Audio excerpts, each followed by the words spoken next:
Cyberpunk Uncensored.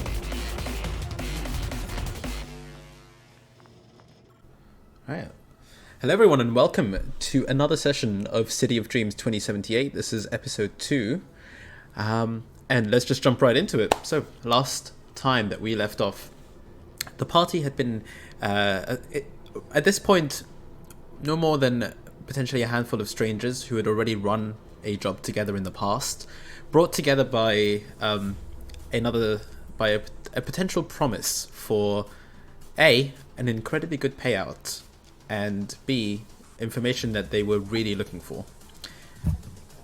Gathered in front of their intended target, which is the Night City sewer system. The mission was pretty simple. Go in there and retrieve a package. Some of you knew that this package that you're retrieving is simply a data repository, a data bank of sorts. Its contents quite unclear to you, but you were to do so before the Night City sewer systems were due to be fumigated by the driven initiative through that Night Corp and Biotechnica were involved in. And so the man that was hiring you, being a corpo from an exec from Biotechnica, seemed to be highly interesting, given that he has some insider information potentially as to when the fumigation is supposed to happen. And Connor, you provided details about the sewer system turning off their security cameras, and Night Corps be getting ready to sort of move in the following day. As you guys made your way, waited for the blackout to happen, the scheduled blackout, and then made your way into the sewer system, you soon realized that this was home to a multitude of homeless within Night City, who called this part of the east side of the Night City sewer system their home. And it became quite apparent that some parts of the sewer system weren't quite being utilized just for sort of water, for wastewater removal or treatment, but rather were intended as sort of backups or fail-safes for when the city potentially flooded, and so made for not comfortable living by any means, but at least could house several homeless in en masse. Making your way through the sewers, you soon came across an entire ecosystem that the sewer system seemed to have, like the people of the sewer system seemed to possess, fixers who were selling items of survival, food, and the likes, making their way through, and potentially not having the most amount of luck outside with the usual clientele. These would be probably edge runners who have to kind of scrape from the bottom of the barrel, trying to squeeze water out of stone, so to speak. But making your way through and discovering that the 6th Street had a presence here, this obviously being in the side of Rancho Coronado, you continued to avoid drawing attention to yourselves, and relatively well geared, major with night vision goggles and equipment of the like, made your way into what appeared to be a central chamber that contained that contained a small kind of corner office that was put together. Discovered that this place was being run by a guy named Chuck, who you subdued and neutralized, tied him up and asked him questions about where one might find certain things here within the sewer system. And the most suspicious thing that you came across was what apparently was this sort of weird annexed off gang hideout, so to speak, or some sort of hideout. There were apparently a bunch of gangers or a bunch of people posing as 6th Street, but definitely were not 6th Street, hiding off in one wing of the sewer system. Chuck revealing that there were potentially maelstromers who just dress up like 6th Street, like the 6th Street gang, in order to avoid suspicion, and they pay a lot of money to stay out of everyone's way and for people to stay out of their way. The only big suspicious event that happened in recent times with them was an explosion not too long ago, from about 2 or 3 weeks ago, when news of the which kind of coincided with news of the fumigation project really ramping up and getting into the eye of the public through Connor's efforts, sending out scream sheets and making sure that people are aware of the positive revitalization and rebuilding that this project was going to provide. You soon decided to follow suit and try and find out what the deal with this occult or gang is, as they seem to have weird tendencies described as flat, like some other homeless or fixers around the area describing that they saw a flash of what they thought was God or something, or some really weird sounds coming from the area. But making your way further in, you did notice that the entire corridor leading to their side of the sewers was covered in plastic explosives. Chuck revealing that they wanted to collapse the tunnel in on themselves, and in order to potentially avoid the fumigation and sort of separate themselves, annex themselves away from the rest.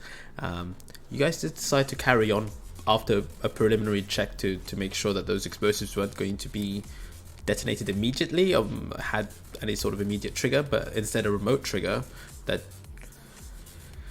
ended up, unfortunately, as you made your way around the corridor, found one guy that seemed to be sort of almost scouting for them. Ward, you went ahead and intercepted him, captured him, brought him back, and then asked him some questions. And weird ramblings of what almost seemed not like fear, but just utter obsession with something, caused you to simply knock him out and throw him in the room with the rest of them. And as you made your way further down that corridor, approaching the chamber that they are known to reside in, the explosives all set off, and a shockwave down the corridor sent you flying against the wall, which is where we left off last time. So as you regain your senses from that blast's shockwave, you kind of attempt to gather your bearings, and immediately are on high alert. For anyone who has a body less than 5, you will have taken 4 damage straight to your HP, simply from the boost that sent you flying. Everyone else, since the shockwave itself was relatively it was concentrated and seemed to have sort of forced the tunnel, as you sort of look to the left, to collapse. Most of the shockwave was absorbed by the sheer impact of the direction that the explosives were set in. But nevertheless, you're all sort of blasted against the wall, and as you sort of look around, there doesn't seem to be anyone there. In front of you there is a door and a camera that is still flashing red, is sort of watching that corridor.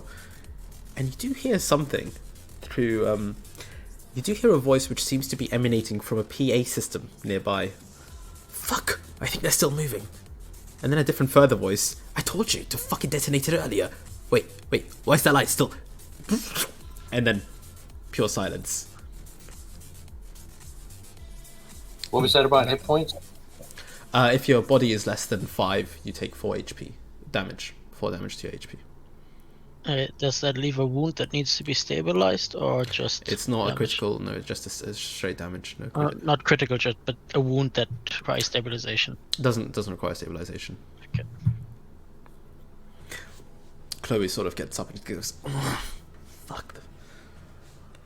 Well, considering that they knew we were coming, I think we were lucky not to have dilly-dallied any longer in that corridor. Otherwise, I'd be digging your bodies out of the rubble.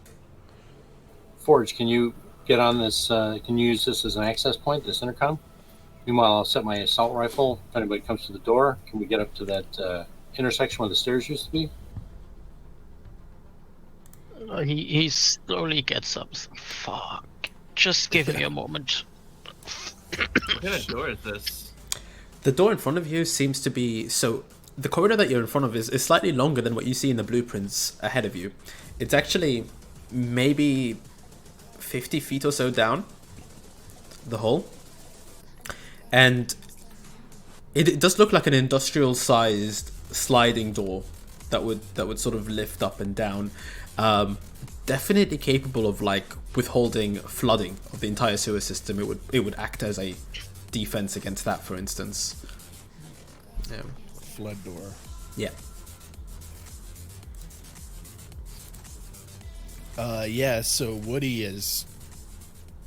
didn't take any damage, but he is kind of rocked a little bit. It's like, what the fuck? Who's this But person? he's yeah. Who's this I extra think that was person? supposed to be the guy. Nope, not supposed to be there. All right, yeah. Just this random guy in the rubble with you, like, oh, hello. He fell out the ceiling.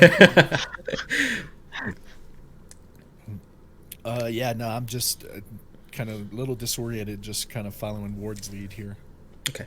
Yeah, Gage is just on a wall. He took damage, so he's spent. He's like, I'm gonna take 5 guys. He's really disoriented by it. Oh, shit. Ward, moving up further ahead, you do see still that camera just blinking and watching, like, in your direction, angled in your direction.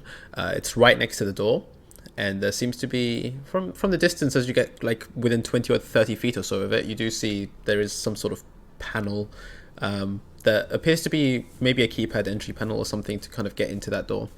Right to... As you're sort of walking up, you do see and notice another passage to the right of this corridor. And as you approach it, you do notice that there is this is a separate sort of damaged section of the corridor. Immediately as you're approaching it, half of that corridor's walls seem to be incredibly badly damaged, and then you do see that as you approach it on the right hand side, you do see that it's a blown up staircase. The charred and broken edges are probably the only thing still pointing to it having been a staircase of sorts not too long ago. At the top is an edge from where that staircase would have ended that is about 30 feet up, roughly speaking. You can see makeshift metal boards that have sort of been propped up and put against where that staircase would have ended, stopping you from sort of seeing anything beyond that. They're like, again, similar to the corrugated, like, sort of metal boards that you've seen homeless people use in order to shelter themselves. But So this was that blown up staircase they were talking about then, Ward. Yeah. Didn't they say a couple weeks ago they heard an explosion over here when they blew up a staircase? This is probably it. I think it was a couple weeks ago. Yeah, that's the information.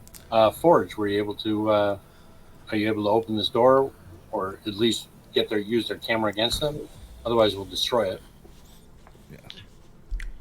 Now that he had a moment, he'll take a look around and scan for any access points.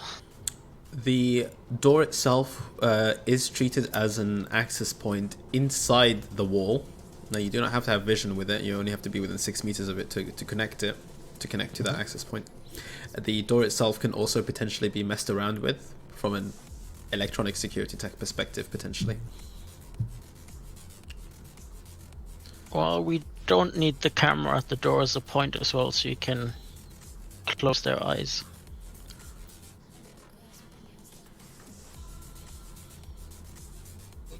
All right. If I can reach the camera, I'll break it off. If I can't reach the camera, I'll shoot it out. Yeah, I'd say if you take a running jump, it's about 10 feet up, and you're about almost 7 feet, I suppose. So you could probably leap up and catch it, and sort of grasp it. Just roll me an athletics check on that. No, that's not dignified. I'll just shoot it out. All right. Easy enough to do. No, you line up your shot, and camera immediately go, and the light stops. Okay. After that, Forge will walk over to within 6 meters of the door and sit down against the wall and start checking in. Due to lack of virtuality goggles, you lose sights and sounds of the real world. Okay. As you do approach, as the camera is destroyed and you shortly approach afterwards, you do hear the sound coming over the PA system again. Turn on, just like, hey, most of you are still alive. If you want to keep it that way, fucking turn around and leave. So, No. We're coming, bub. The other guy, you just hear another voice, is like, "What the fuck Just are you let doing?" me And then talk. someone seems to be You did this yoinking away twice. the person. Sorry, go on. Sorry, Alex, I think you're lagging a little bit. Say that again. Oh, am I?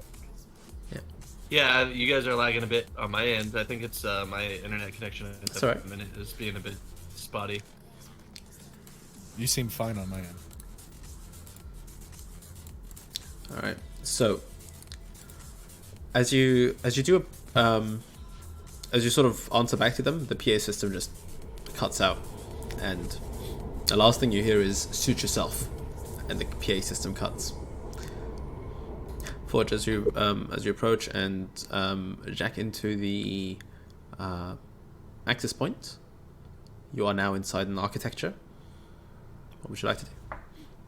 I'll use a Pathfinder action to. Okay.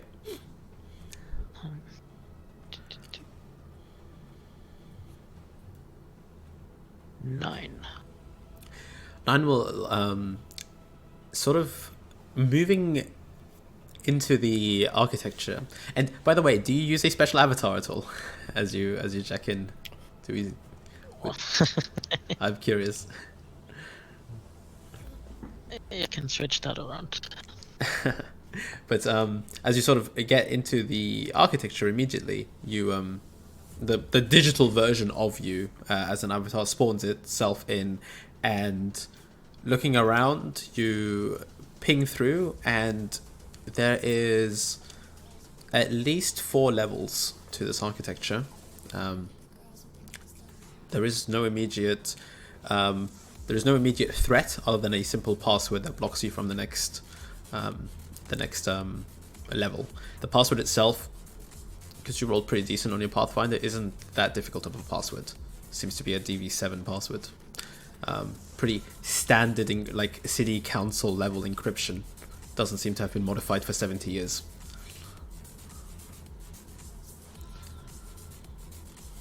Good. Since it's only DV7 and I rolled a 9, I can look past it to what's on the next levels. The next level contains what appears to be some information that you would have to ID when you get there, but some sort of file Okay. note, and a file note, and there seems to be also a password that's protecting a second file node. So 2 file nodes and one being protected by a password. The third level you could actually get past as well, since that password isn't blocking your entry to the third one. The third level has some sort of a control node, and that control node is also protected by a password. Passwords all the way down.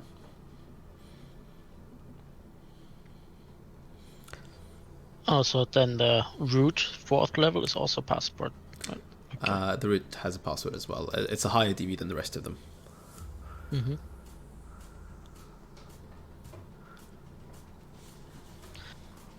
Okay. Then I'll try to go past the first one. Nope. So I'll be taking my time on that one to get another try with +1. Yep. Feel free to jump back As to the the rest- group in the meantime. As the rest of you sort of see Forge jacked into the access point, what would you guys like to do? I asked, does anybody have a grapple gun? Nope. All right, I will look for a way to scale the destroyed stairs, pile up some rubble, get a girder beam or something like Okay. the old. As you're standing in front of the rubble, the staircase is just covered in like what was the caved-in stairs, just completely breaking it all apart. But as you're standing there, do roll me a perception check, because there seems to be a lot of rubble, but something about it is weird and off. Okay, so the rubble seems to have. You've seen explosions before, and the rubble here has been intentionally moved after or tampered with after the fact that when the rubble was created from the explosion. Almost not meticulously laid out or anything, but it's been moved, it's been tampered with. And as you sort of notice that, you immediately sort of take a step back, not wanting to step onto the rubble for fear of potentially something hiding underneath it or being buried underneath it. But that's the sense that you get from it. Someone's manipulated it slightly. And the rubble goes on for about 25 feet or so before you get to the wall. The wall itself isn't smooth by any definition. It's got big broken chunks from the inside. There's some pipings that's coming out.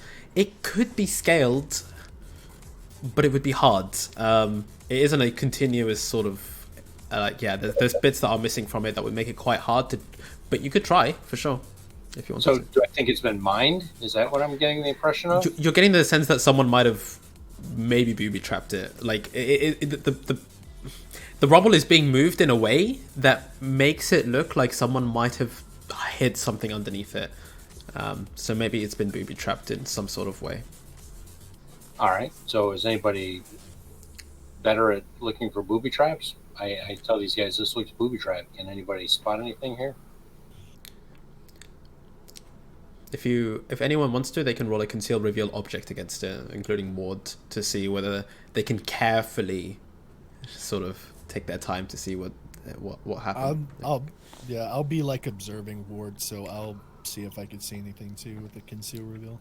Okay. Yeah, I'll go up and be like, yeah, I can have a look. Let me see. Okay. Just kind of peek around.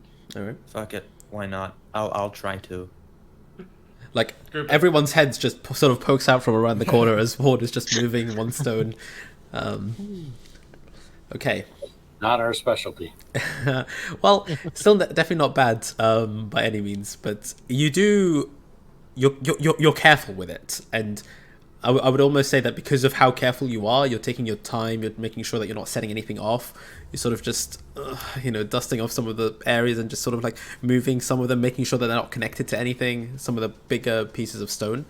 You do find, Gage, from the corner of your eye, as Ward is sort of moving some of the stuff around, that there is a shiny piece of metal that just catches your eye based on the reflection of some of their gear. That just sort of like, and there's something shiny in there. Hey, shiny! There's something shiny in there, and like you can Ward, look in there. So It's shiny. As he points it out to you, Ward, now you see it as well quite easily, and there seems to be just under one of the pieces of rubble a pressure mine that you can quite easily recognize as you sort of look down at an angle. One of the pieces of rubble is sort of stopping it from detonating. If that stone was removed, it would go off. Or Does just it take look some like- steps backwards. Does it look like we could wedge it so we could stand on the stone without setting the mine off? Roll me a demolitions, if you could, please.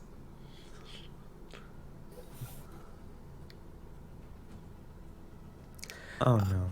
It's still, you kind of look at it, and there is the sense that this thing is being kept in place, but what if someone just stepped over it? Would the extra pressure blow it up? Or it's kind of hard to tell, but looking at it, it does have a pressure plate that is slightly compressed right now from just sort of inspecting it, and you're getting quite close to it, but you're inspecting it, and the pressure plate is compressed.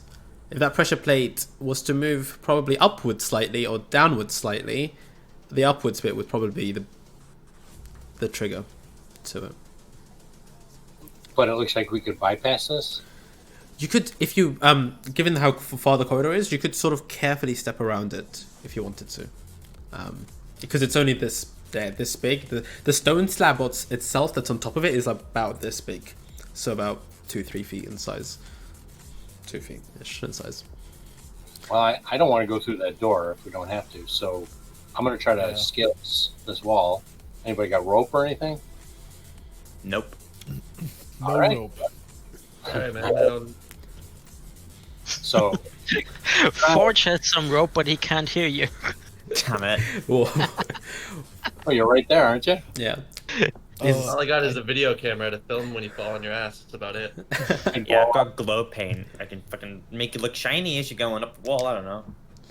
Oh, you can mark my grip. So keep an eye in case they have like firing ports up there and open up on us. Give me a heads up if they pop out any cutouts or anything. So since the investigation has been done carefully by you two, it's been about 2 minutes. Forge, at this point, you would have broken through the first password. I'll go ahead and copy the file on the second, so I don't ID it just yet. Okay, the non-encrypted file you copy, no problem. Yep. And I'll try to break the password on the second one. With a 7, is that enough? 7 is enough to break that one. Okay, then I copy that second file as well. Okay, both files copied. Move on to crack the password in front of the node. Okay. It's DV9 password. Okay. Then I will need to take my time with that one as well. So Alright. it would be 3 actions, so 9 seconds. 9 So no. seconds. Actually, a whole turn, another 3 seconds instead of third of a second. You do take your time with the next one and attempt to sort of just. And With one of With the things. +1 goes to 14. 14. Okay, cool. So one of the things you do notice about it is that the encryption here is old, and it's not what you normally run into, and this is giving you a good chunk of difficulty with it. So just sort of trying to remember some of the how encryption used to work, how some of the hashes used to work back then. But you do manage to kind of take your time with it and do manage to break it. The control node seems to be a control for the door. Just the door, not to the PA system or anything. It's simply for the door. Now, when you do connect to it, you do realize that the system, the PA system, and the camera system that is left inside here, used to be part. Like, just given how the control node was attached, it used to be part of the system, but is now disconnected. There seems to be traces of that at least, and yeah, that's actually all you derive from that. But yeah. All right, maybe before he opens up any door, I'm just gonna go up to it and put my ears to the wall with my amplified hearing, or right Sure. up to the door, just to see if I hear anything. So yeah, you have no clues or prompts as to how far down the architecture he is, but you can simply walk up to the door and just have a bit of a listen. The door is pretty thick steel by the looks of it, so this will be really hard, but feel free to roll and add your +2 for the hearing. It'll be +2, whatever that is. It'll be, Ooh, it'll be a 27. So roll the crit roll on that as well. Yeah, roll a crit. Yeah. 7, So 8, 9, 31. 31. Okay, well, I said it was a hard DV, but you really focus, close your eyes, and Sweat concentrate. Just inside, you can hear several footsteps, and this is like some supersonic hearing from you. Like this is almost echolocation at this rate. But you do I'll hear get the best money you can buy from the corporation. true, very true. You do hear several footsteps kind of moving throughout the chamber. One set of footsteps seems to be pacing in an almost quite rapid manner. But again, it is really hard. This is a really thick steel door, and it is basically waterproof. But you can tell that there is a like, sort of just from listening in, there is probably at least 5 or 6 that you can hear that are moving, at least. And No voices, or you kind of listen in for a while. There isn't voices for a long stretch of periods, like a minute or so, relatively speaking. But eventually you do hear very, very quietly, but you do hear one of them seems to be going to the others, just just get ready. If they break in here, we're gonna have to defend it. What? I know you're not ready for this, but just fucking do it.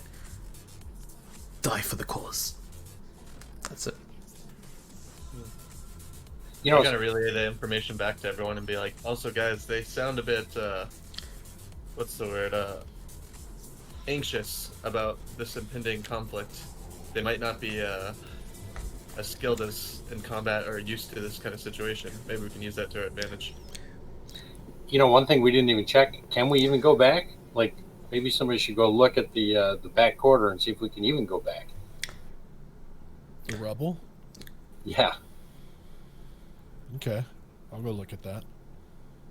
Okay, roll me a perception check on that.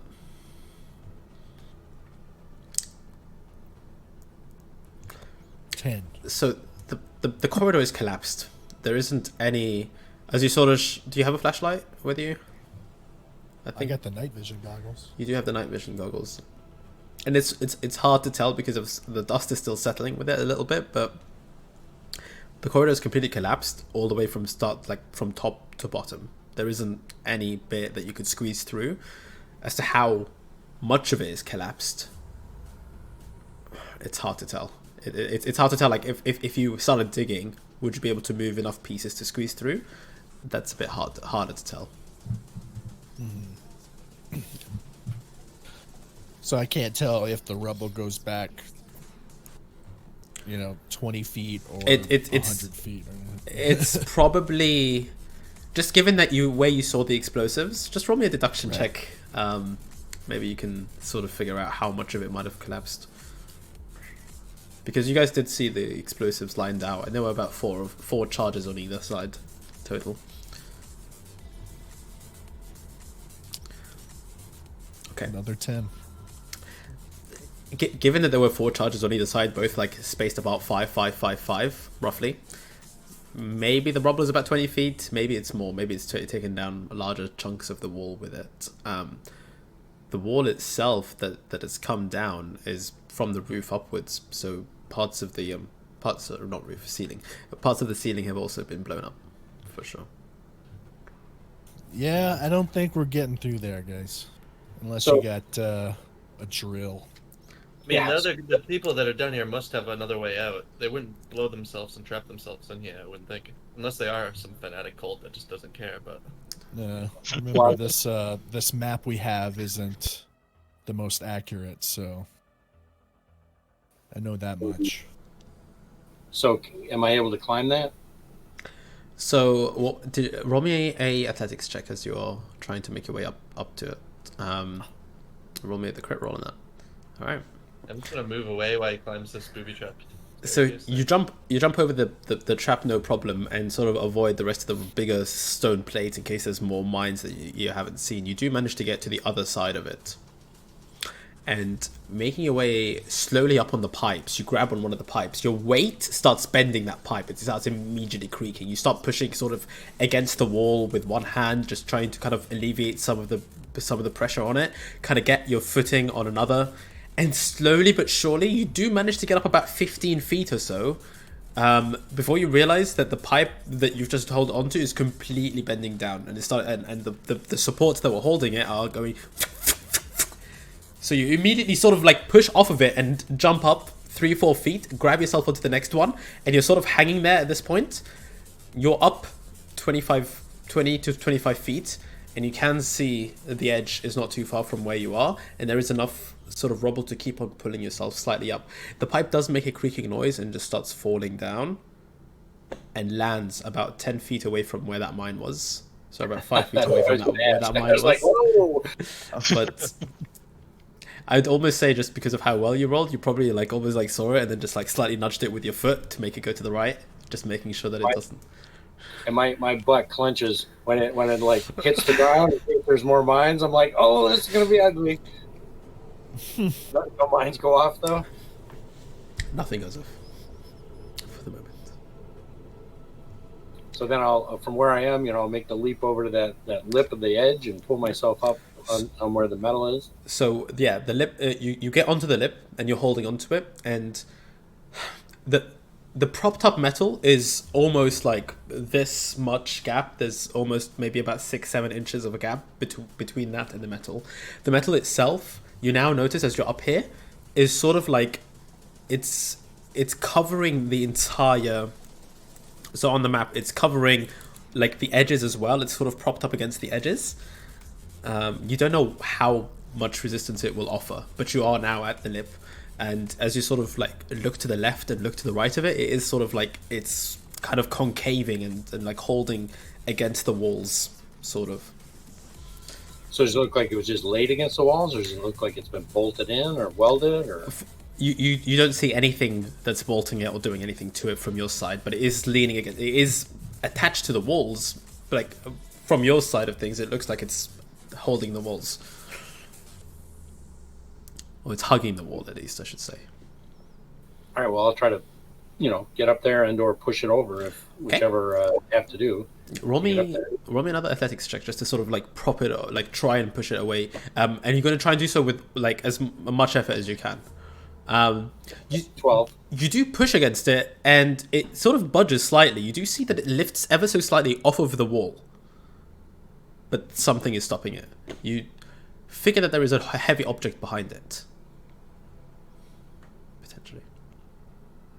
Am I able to shift it or lift it? Like if it's just been placed there? So the problem is that you're at a relatively awkward sort of position. You can't get all of your strength to push it. There is about a 6-7 inch gap. You could try to step onto it, but you would not get much leeway before just like falling back. I would say if you could hold onto the edge of the wall, since the metal is sort of curving around, and it's like you could get hold of the wall and sort of try to prop it again. Taking your time, I would allow you sort of a +1 as well to try and do that. If you sort of try and get good gripping and just give it another go, you're more than welcome to try again. Okay, right now, or did you want to go to? I'll jump over to Forge and before I do jump over to Forge, is there anyone else, anything else anyone wants to do? Gage is just watching Ward do this fucking super cool stunt in awe. Like, what the fuck? That's basically all he's doing. Paying attention to this god among men. I'm just moves guarding like a ninja, Forge. doesn't he? Guarding Forge since he can't see. He has no virtuality goggles. All right. So, Forge, you are now in control. You know that you can control the door. The only two control things for it is up and down is currently not available. There is nothing else to the door as such. But as I mentioned, you did notice that there was a previous control node here for PA system, and there was another previous control node here for the camera system. But they are not accessible. Okay. Since I got the passwords to get back here, I should be fine logging out, telling people I can open it at any time and then jump back in later. So I'll check out. And so Forge starts moving again, looks up at Woody. It's like, yeah, I'm through. I can open the door at any time. And I got 2 files of their servers, but I haven't taken a closer look at them yet. Cool. What's the rest doing, Ward? I yell at Ward that Forge is good. I'll be hanging by one hand, trying to swing my leg up, and I give him a thumbs up, like, I hear you, good job. So, yeah, go on. Then while he's still going on there, then I'll take some time and crack the files. Okay. I was just gonna say, I'm gonna give you one of my memory chips and ask for copies of the files. Sadly, I get a total of a 16. No, 15 with the -1 +1. So, Forge, as you attempt to prop open that object, you're pushing more into it, and I will say that you do notice that the object it's budging. It's not like it's not budging, but whatever is holding it is probably propped up against the other side of the wall, and it will need you would need to have enough force to overpower or break whatever is holding it, or completely like tip it over to one side, like shift it somehow. But whatever is holding this thing in place is propped up against something else, probably the wall, because you're experiencing a lot of resistance. And this is sort of out of like taking your time and putting pressure on different areas of this metal board to see where it's holding stronger, where it's holding not so strong. It's not completely uniform. There seems to be more pressure in the middle of it, but that thing is heavily resisting you. So I get the impression I'm not going to be able to get through it. You'd get the impression that unless you had a way of applying a lot of force to one side or the other, or directly to the middle, it will not give way. That's If you got a crowbar. Sorry? I yell down, anybody got a crowbar? I do. I do have a crowbar. Would I be able to like toss it up to Ward from where I am, or would I have to like get closer to do that?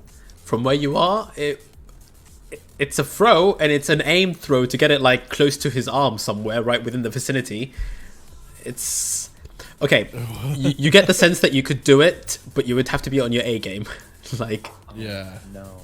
And like Ward would have to be ready for it. And Ward would have to be pretty quick with his reflexes.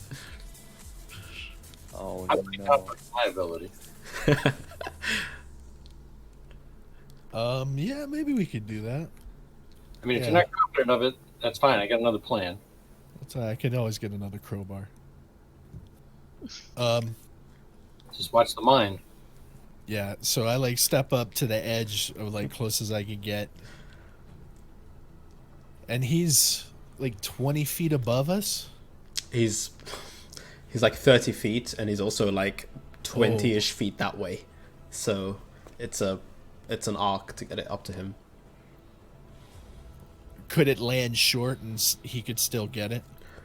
If he's 30 feet up in the air, like up on the ledge. So if it landed anywhere underneath him, That's really high. I don't know if I can So, do that. I would how- have to bring it closer to him. How cinematic could we get here? Could I attach the nylon rope to an arrow, shoot it into the wall next to him, attach the crowbar to the rope, and he just pulls it up? Dude. Shoot the crowbar. I will Is say- your bow powerful enough. I will So say wait, that you you can have a rope? certainly try. Do you have a rope? Dude, that's some MacGyver shit. Oh my god. How do you come up with this Yeah. stuff? That's great. But we don't have any rope. Yeah, We does already anyone have established- nylon rope? I have rope. Oh, you do? Okay. Throw me Yeah, the you were jacked in. crowbar up. Yeah, I'll just tie the rope to the crowbar and.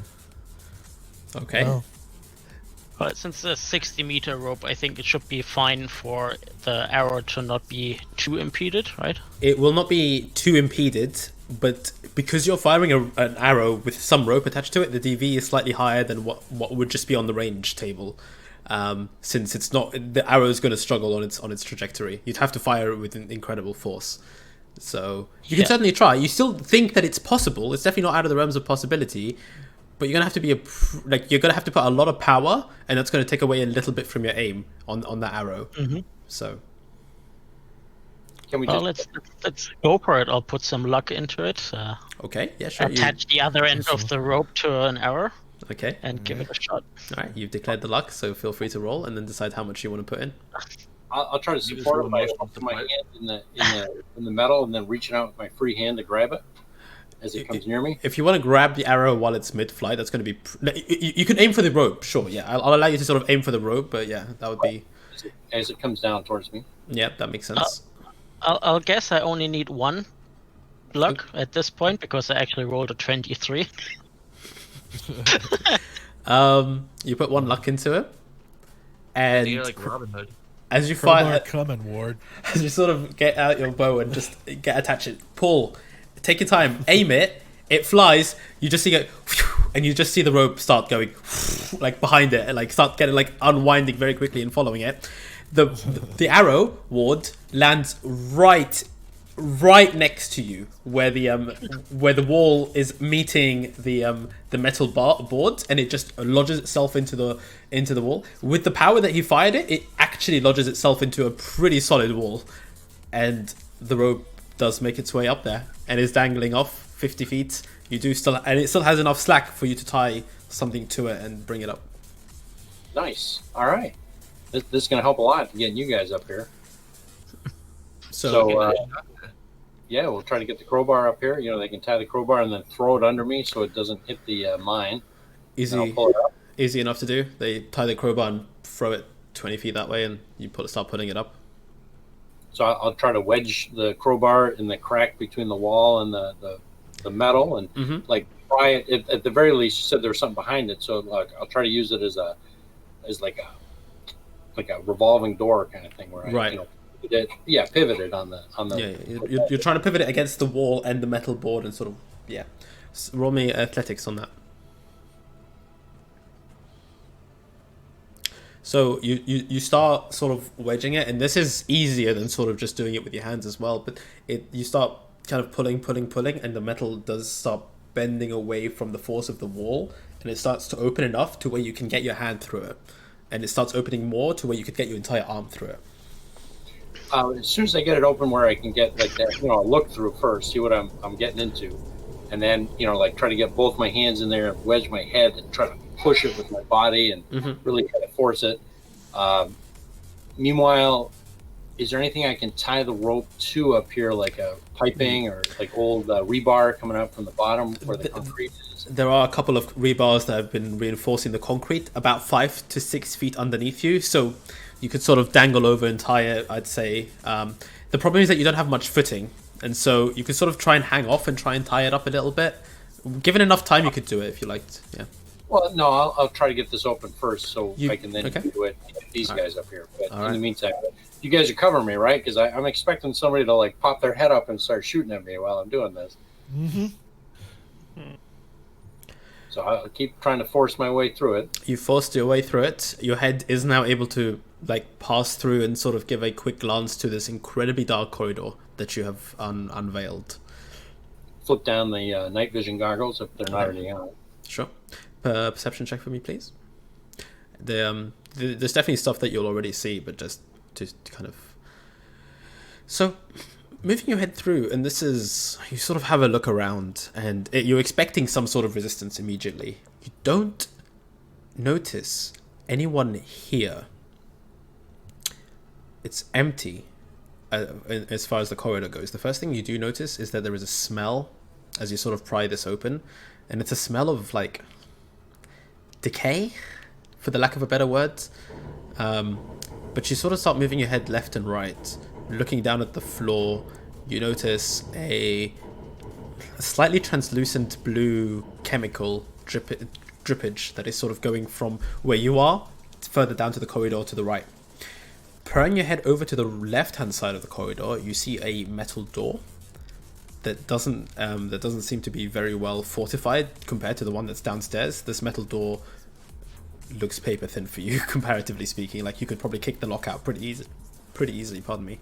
And the metal board is being wedged by a cabinet that is not very large, but the metal board is being wedged by the cabinet. That is, its feet are propped against the other side of the wall here, and sort of just fallen over, propping the metal board against where it's supposed to be. And it's only about 4 feet sort of wide. It seems to be quite a narrow cabinet. So if this was a staircase, there was probably like a railing or something maybe at the top of it at some point. You have a look around. There was no railing here. This was a straight sort of concrete staircase all the way up, with no railings on either side. Okay, so does it appear like I could flip the cabinet on its side and it would and tie the rope around it and then it would wedge against the opening? Or is it too short for that? You could get the rope. You could maybe, if you could fit your entire body through this gap, you could go to the cabinet, tie it, and that cabinet would provide enough resistance for them to come up here. The rope would sort of... Yeah. The rope would end up bending round the edge of this metal board, which is not sharp, but it's nylon rope, you said, so it would probably be able to take them without like snapping or anything. Well, once I get my whole body through, I'd want to push the metal out of the way, like push it down the corridor, because like once but then the cabinet itself won't have anything to be propped up against, so then it'll just be a cabinet. Which is why I was saying lay it on its side, and I don't know how wide that. Oh, I see. The cabinet itself is about 12 feet, which I will say is just about enough to probably put it against the side. So yeah, all right. You could probably do that. So you do sort of manage to, with enough time, sort of bend it out. And again, you're massive. Just the metal has no. You sort of bend it out of the way, and now step inside. Look at the corridor. and you hear a whisper, ever so slight whisper, that's coming from down the corridor. From the west. Yeah, from the west, from the right hand side of your from where you're standing, and All right, it's an old voice, but that's it. You can't make out the words. All right. Well, this definitely isn't quiet, so I figure if they can hear it, they've heard it. Absolutely. But I will be getting this done. I'll flip the cabinet down, get the rope down, and then I'll be watching down there, kind of weirded out by the whisper, but also waiting for them to come through this door to my east. So it takes you, all in all, I'm using sort of your previous athletics rolls because I've gotten you to roll it enough this game, but you're doing it relatively fast. You get the metal board out of the way, you prop it up against the wall. You're not trying to make too much noise, but you're also sort of like just being pragmatic and efficient with it. Tie the rope around, and as you do so, it's taking you all in all about 40 seconds from the moment you've pried it open to getting to lifting the cabinet, putting it down. It's a heavy cabinet, but it wasn't its weight that was stopping you. It was definitely the leverage that it had. But you do put the cabinet out, you do tie the rope around, and at that point you do hear the door to your right starting to open. All of you do see the rope is fastened, and Ward is sort of seems to have been is done from his side, so you can do what you'd like to do. All right. Well, we got the rope on our other side. I kind of find a similar place to fasten it to. I guess we're just kind of like scaling up the rope, right? I think between the rope and the wall, you'll be able to kind of just rappel up. You know what I'm saying? Like use the rope and just walk up the wall. Kind of thing. Climb up it. I'm just kind of looking at the rope. I've never done anything like this before. I mean, I'm just kind of worried. You can tell Connor's a bit worried, like he's gonna fall, like he's a bit nervous about climbing this rope. Chloe, We're protest too much. He thinks you're a total badass, just pretending to be. I would say that Chloe sort of is tightening her hair a little bit and just sort of looks over at you and just goes, "Don't worry, if you fall, I'll catch you. Come on, princess." Starts teasing you a little bit. Asshole. Alright, I don't do this. I can't. After you say that, I can't say. I gotta try it.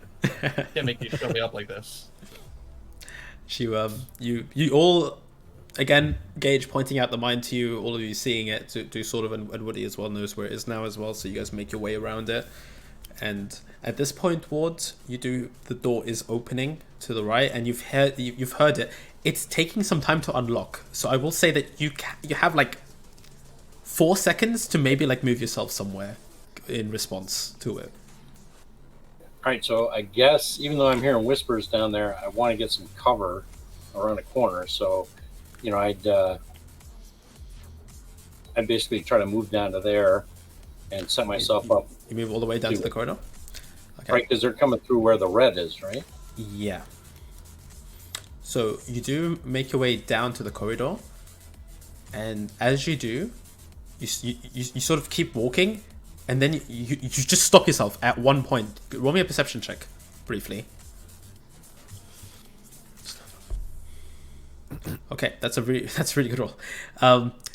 You do sort of stop yourself for just a second, because the moment that you kept walking, you just walk and you just see this thin red line that is just crossing against the wall, and this happens about here. Okay, happens about here. Sorry. Like one of those mines from 2077 kind of thing? It seems to be a mine from 2077. It's interesting because you sort of look at it, you sort of look down at it, you sort of look at the mine, and this mine would end up collapsing this corridor completely if it was triggered. Well, it would do some severe structural damage to this mine. But you sort of look at it, and then you notice that the laser itself is bouncing and is being reflected back to the other side. And the only reason you really see it is your night vision goggles are giving you just a little bit of an extra sort of frequency. Like the moment you take it off, there is no light coming out of those things. At that point, as you sort of do make your way down, the door does unlock, and as the door unlocks, you do see what appears to be a guy dressed like his trousers seem to be 6th Street cargo pants sort of trousers, army pants, but he's wearing a blackened hood on top of it, and his eyes are glowing red. I need you to roll me initiative, all of you, because this will be just how long you guys will take to kind of get up there.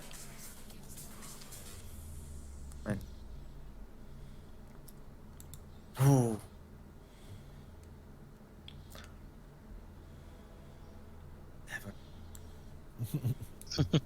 Not I good. sucked at rolling initiative this time. Get the nat ones out of the way. Alright, so you got Woody, Forge, Ward, Connor, Gage, perfect. Let's get Chloe in there.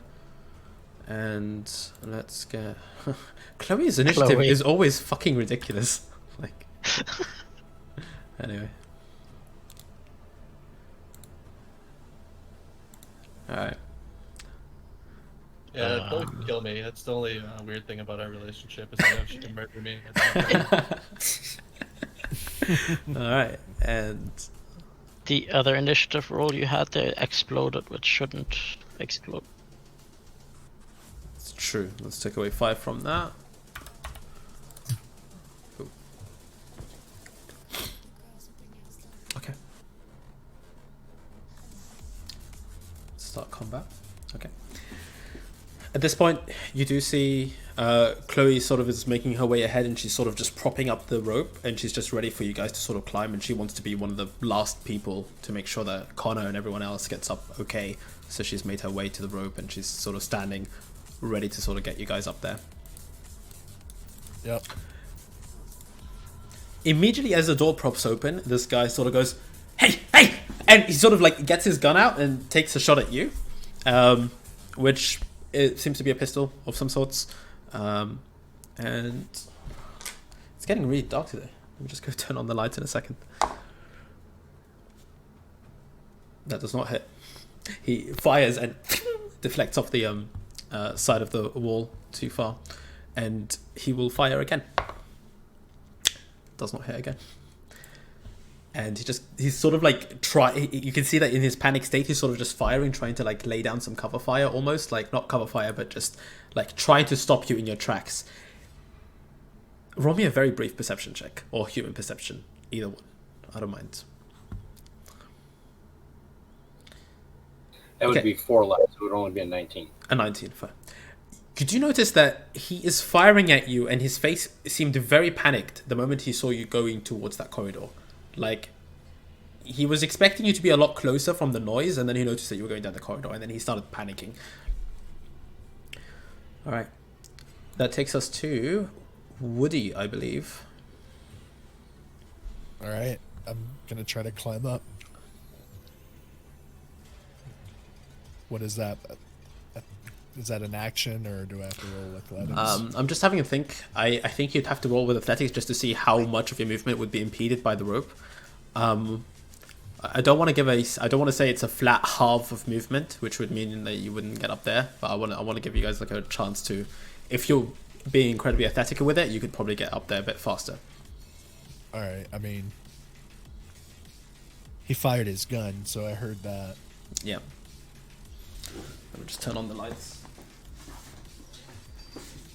How high was the rope anyway again? I forgot. It's like 30 feet. 20, 30 feet. It's 30 feet up, straight. 19. 19. I will say that you can use all of your movement, which is roughly speaking 6 will get you up to the top, and you are able to take an action from right where you stand next to that. So you prop yourself up against the wardrobe, and you do see the panicked 6th Streeters just shooting at Ward. Or 6th Street question mark. Is my crowbar nearby? Did Ward drop it or hold on to it? I dropped it. I put it down. I didn't drop it. I set it against the wall right there. I already did my whole movement, so I don't. This wall here. Probably right next to you where Chloe is. Probably around here. Okay. Can I grab the crowbar and like try to strike at him? From where you are, you wouldn't be able to, because you've Okay. used up all your movements. So grabbing the crowbar, then you have to vault over the cabinet and then like try and strike him. That's an extra 2 spaces of movement. Okay. Then I'll just pull my heavy pistol out and shoot him. Okay, go for it. I do have the armor piercing ammunition loaded. All right, that will hit. It's a 12. 12 damage total, and armor piercing. Okay. Yeah, ablates 2.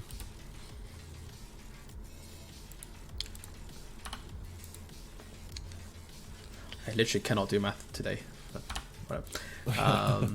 No, yeah. Yep. Okay. You do sort of get up and immediately sort of whip your heavy pistol out, take a shot at him, and you do manage to actually aim it relatively well, to the point where you catch him slightly off guard and he sort of gets pelted back by your bullet slightly, and it's now noticed that he was completely fixated on Ward. He didn't barely even notice you getting up, but now he's sort of turning around to you. Do you want to take a second shot? Yep. Go for it. Hits. 18. 16, ablates 2. And is a crit. Crit, yeah. Is a crit. Yep. Okay. God. First crit I can't Crit 9. Crit 9. I don't have the table up. Someone... That Crit is 9 is Torn muscle. Torn muscle. melee attack. minus 2 to melee. Doesn't even matter, because with the 5 extra damage, the second shot right at his head tears his brain muscle out, and you just see the blood splatter against the wall, and he falls back. Doesn't move. Jesus. Blap blap. Blap blap. He's dead. All right. Forge, your turn. I'll actually think we need a bit of a distraction, so I'll do net actions this turn. Use the first one to check back in. Go down to the control node and will attempt to open the door like third of the way and then close it again. Okay. Just so, because they were waiting for movement to spring their ambush, so I'm just, healing them a Okay. bit so they are busy there and don't Okay. pay full attention to what's going on the other side. Easy enough to do. You've broken through all the passwords. You get inside, get right down to the control node, go whoop, whoop, and it makes a noticeable immediate noise afterwards. So And then as the last one, jump back out. okay. At this point, Ward, you do notice that behind the door, 3 more similar dressed running down that corridor, like going towards the door. The closest one is, I'll place him down on the map for you.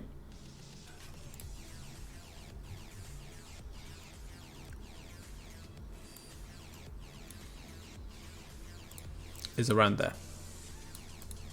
Can I see all 3 of them? You can. I'd say you can, yeah. And they would be placed roughly around there.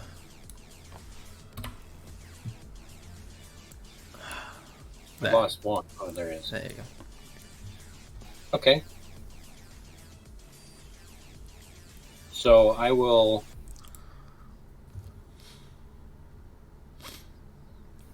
sweep back my coat, and from my belt, attached to my belt is my grenade launcher. I pull that up and foomp, I'll drop a grenade right.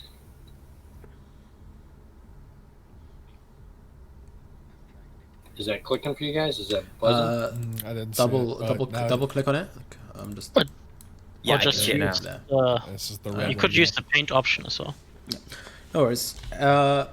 Dropping out right there. Go ahead and roll. Now, I will say that because the door is propped slightly open, this is something where you have to slightly angle your body. But if you sort of like that if you took a step to the right, it would be slightly easier for you. So actually, I'll shoot it.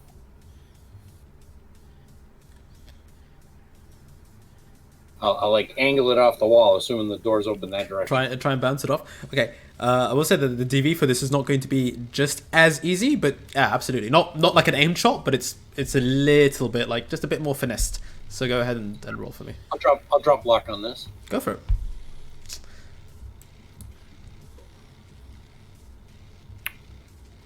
So, does that make it? Do I have to spend more than one luck? Or Um, the DC should have been 15 for this range. DC is 15. That's right for this range. That would be. Sorry, the DC is going to be 5, 10,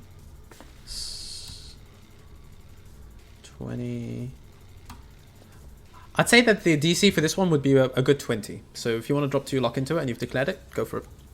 Yep, it's done. All right, easy enough to do. You line it up and just goes, pew, and they just go.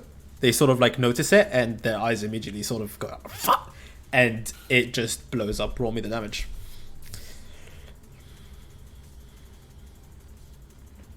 We're having a shitty day. Ooh, that's a crit. Oh my god. What the hell? So as you fire off the grenade, it sort of lands straight underneath one of their feet, and they sort of like look and stumble a little bit, and as they stumble, they don't even have time to really react to it. They get blasted. Their body is crushed just by the sheer impact of this explosion against the wall. The other one flies over what looks to be a railing onto the other side. And I'm like, this is how you do explosives, motherfucker. Lord, mate, are you sure you're not the god they're supposed to be worshipping? Because you're pretty fucking amazing right now, not gonna lie. Maybe their god is a groom. It was supposed to be a female. Maybe, we never know. All right. Six's broken arm, by the way. His arm just flew off. Oh my. You look at just as the explosion ends, Ward. You do look around, the carnage that you've left behind. Both of Six's arms are detached right now, mangled, and he is on the floor, just not moving. And I'm able to move up 8, so I move up 8 as well. Okay. So as you move up 8, you do see a lot more, but this is going to be a pretty difficult scene transition. So I'll describe it to you, and then once 2 more kind of get towards you, probably by the next initiative encounter or so, we'll do the map transition to the other side. But you do, immediately walking through the room, see, first of all, the massive explosion that you've just caused as you sort of flunk it and then you sort of run after it just sort of blows up. The guy is... The one guy has been thrown off what appears to be a railing. You're now inside a very, very large room. The immediate thing that you notice is there is no such thing as a red box there. It seems to be a kind of a reinforced, a metallic door that wasn't reinforced but just had sort of things propped next to it to kind of make passage against it quite hard. And you kind of figured that they had to move some of the stuff out of the way in order to get to that door. It seems to not be opened very often. The next thing that you notice is that there is one guy sort of staring at you. This guy is not dressed in 6th Street, but is instead dressed in black and red robes. Like, just genuine robes all the way dangling down. His eyes, he has not just 2 eyes, but he has a 3rd eye attached to the forehead. And he's, like, horrified at this, like, at the sight of his absolutely mangled comrade, but also at the fact that the other guy, who's, as you get there, I'd say you see him flying in mid-air, both of his legs completely detached and just leaving a stream of blood arcing down into the main floor. The main floor itself has several more guards,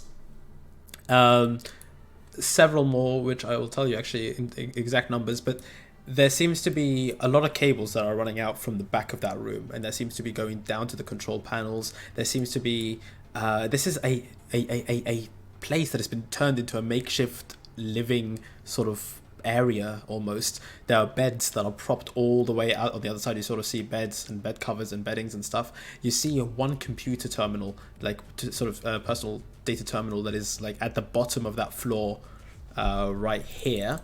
And you do see what appears to be a cabinet towards there, and you do see what appears to be modifications made to that side of the door slightly. But you can't quite tell what it is, but yeah. Alright, Connor, your turn. there's not much, just climb up.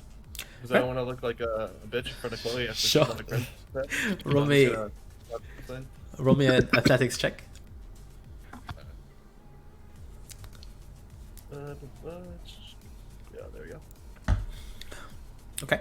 It will take you. What's your entire movement? Oh, I think it's. Let me just double check. 5.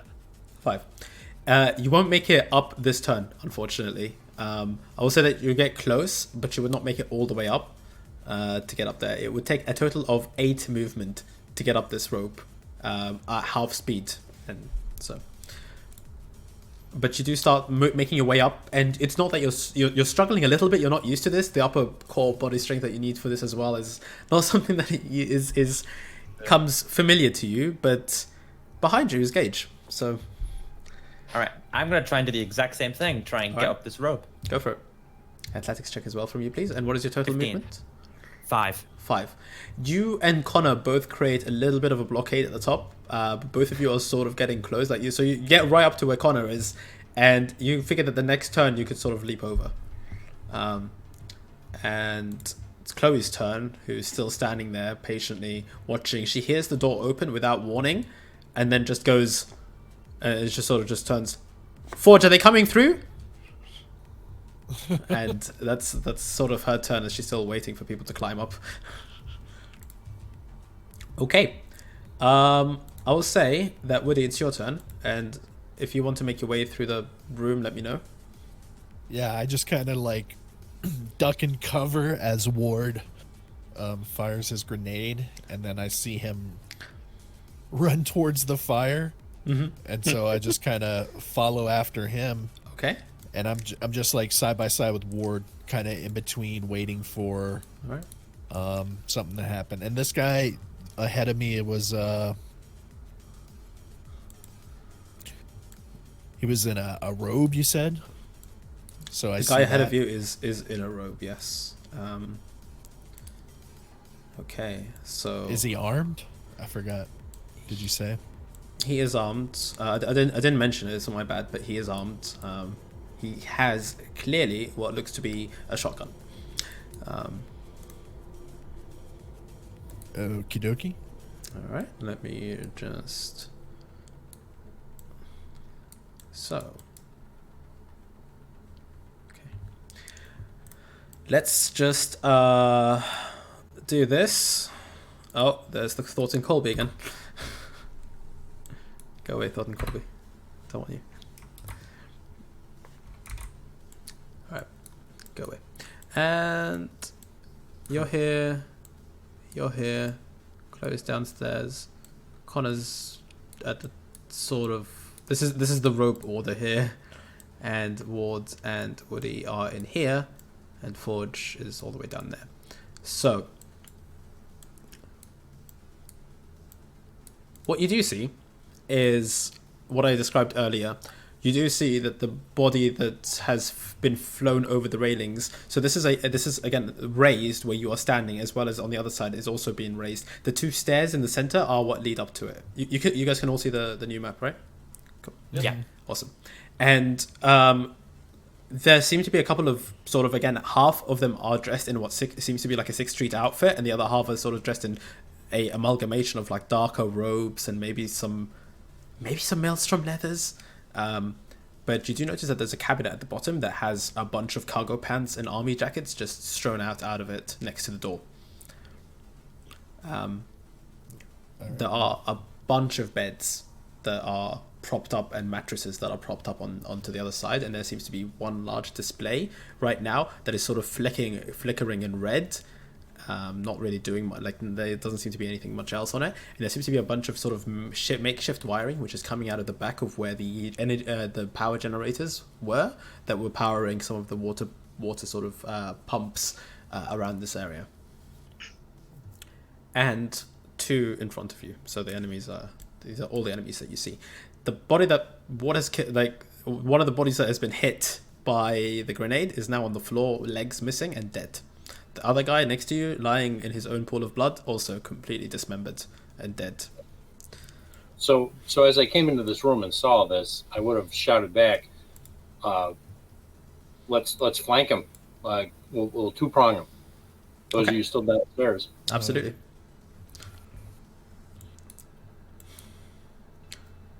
So let Forge and Chloe go through. So let me just roll an initiative for all of these guys as you guys are in this room now.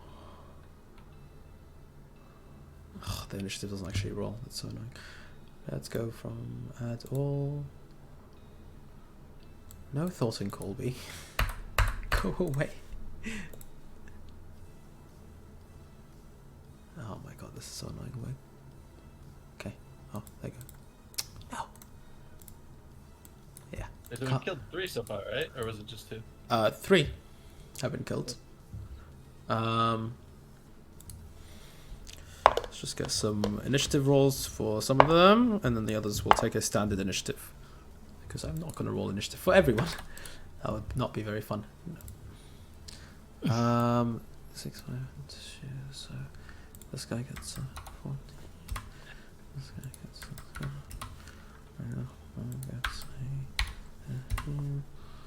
I'm gonna change.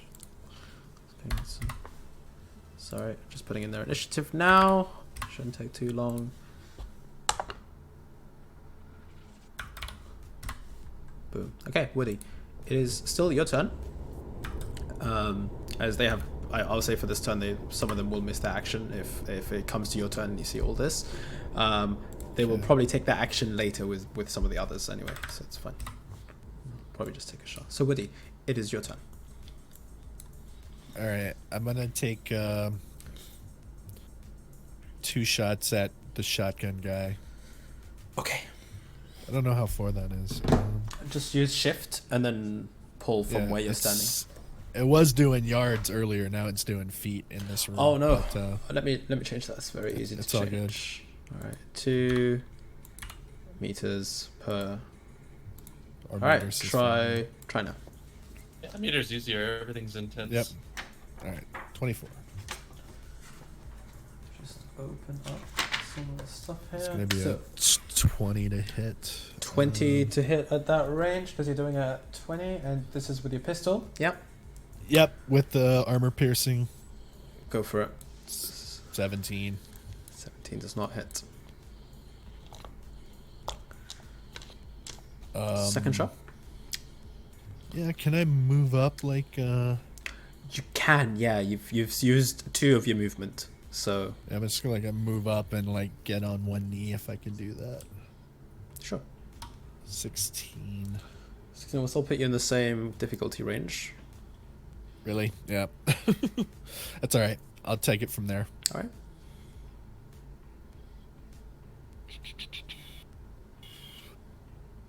Yep. All right. That's that. All right. Easy enough. And next is Forge.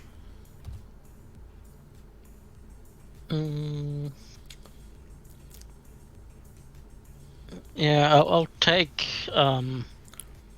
cover behind the corner, Okay. which was still within 6 meters. I checked that on the last map of the door. And then jack in, open door, jack out. Okay. The door To allow opens. flanking. The door opens. Is there? I will give you a free action if you want to sort of coordinate some of the attack. If you want to shout anything back to the guys that are climbing up the rope at all. Oh yeah, I'll answer the last question. I was like, no, that was just a distraction, but the flanking maneuver is now open. Okay. Very nice. All right. It is. Okay. This guy will attempt to shoot at you, Woody. This is a guy from all across the room. He has to hit a. I just checked the yards. I'm just being super slow today. Sorry, guys. That will not hit. I'll try again. Definitely will not hit. So just 2 shots against you. Just fly off against the side of the stone. And he will make his way very slowly across. This guy will see just this. One of the guys downstairs. You just see the blood-smeared grenade explosion victim lying in front of his feet, and he'll just go, And he'll just sort of try and leg it without shooting at all, so he'll take the run action. Yeah. And Ward, it's your turn. You're making me feel guilty for blowing those guys up on this like graphic description. Sorry.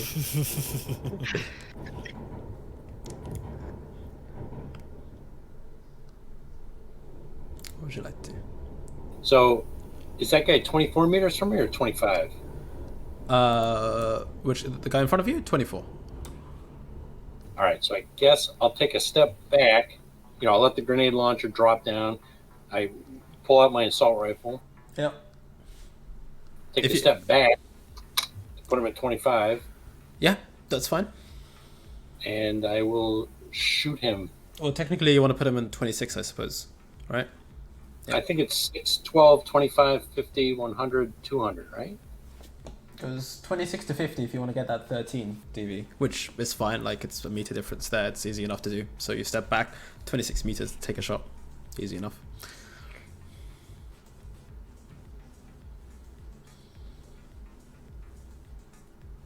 Hits. Ooh, anyways.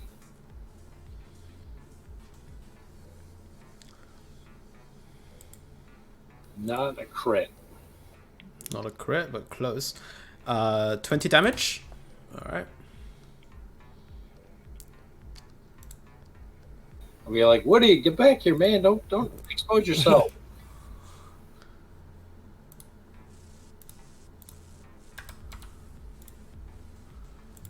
Okay. You take the shot and you notice that a lot of blood comes out of his like sort of it's a shot centered at the chest, but it penetrates pretty well, and he seems bloodied, which is a term I use from D&D, which just basically means he looks quite hurt. But yeah, there is seriously wounded in the game, so if he's below half, that is a game effect. Yeah, exactly. You can, I'll say for this, yeah, you could assume that he's bloodied would mean below half roughly. That's your turn. Connor, I'm gonna finish climbing. you since your athletics roll wasn't too bad, you are basically almost at the top of the ledge now. So I will say you could use the rest of your movement to just get up, like to move wherever you'd like to go from there. So Okay, I'll just move here, and I think I'll kind of get in cover. I don't really want to get into the hallway right now. But Right. I'll just I'll have my hand on my pistol, just holding it for once, because I'm kind of worried and I'm looking down the other side of the hallway where I don't know what's down there. As you get there, you with your amplified hearing start hearing these whispers from a very old voice behind you. Just What's it saying? it's hard to make it out. I'll allow you a sort of a perception check with your audio based hearing later if you like, but go ahead and take your. So did you want to take a shot at him? Well, I can't see him on the map anymore. I had to refresh. Okay, Should. Oh, I see, because of your vision cone. It's a well lit room, so I'd say your vision cone is more than 30 feet. I don't know why it's set there to that, but let me take it up to 100. Oh, it's yeah, it's because I changed the measurement on the map, and your vision was set to feet. Oh. Okay. And then because I swapped the measurement round, the vision tokens don't update that. So yeah, you should see him. Yeah, you should see him now. You know what? I'll probably. It's a far shot, but I'll take a pot shot at him. I'll fire twice down the hall. Yeah. Okay. Yeah. Go for it. Chloe called me a princess. I'm feeling a bit ashamed. I want to kind of act like I'm tough, so I'm gonna take a couple shots. All right. Go for it.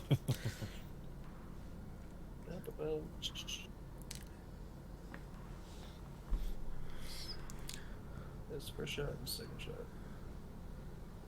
Those are just the damage rolls. So I rolled the handgun. That's it. If you hit with the second shot, you critted. I'll allow you to use it if you do hit with it. So feel free to roll your. Okay, and neither of them hit, unfortunately, but it's a good try. The bullets seem very vicious, but they just go and then just sort of like glance off the side of the walls, right past Woody's ear, and he just goes fuck. Keeping their head down for you guys. Yeah. All right. So. I'd roll me that perception check, and I'll tell you if you can hear anything.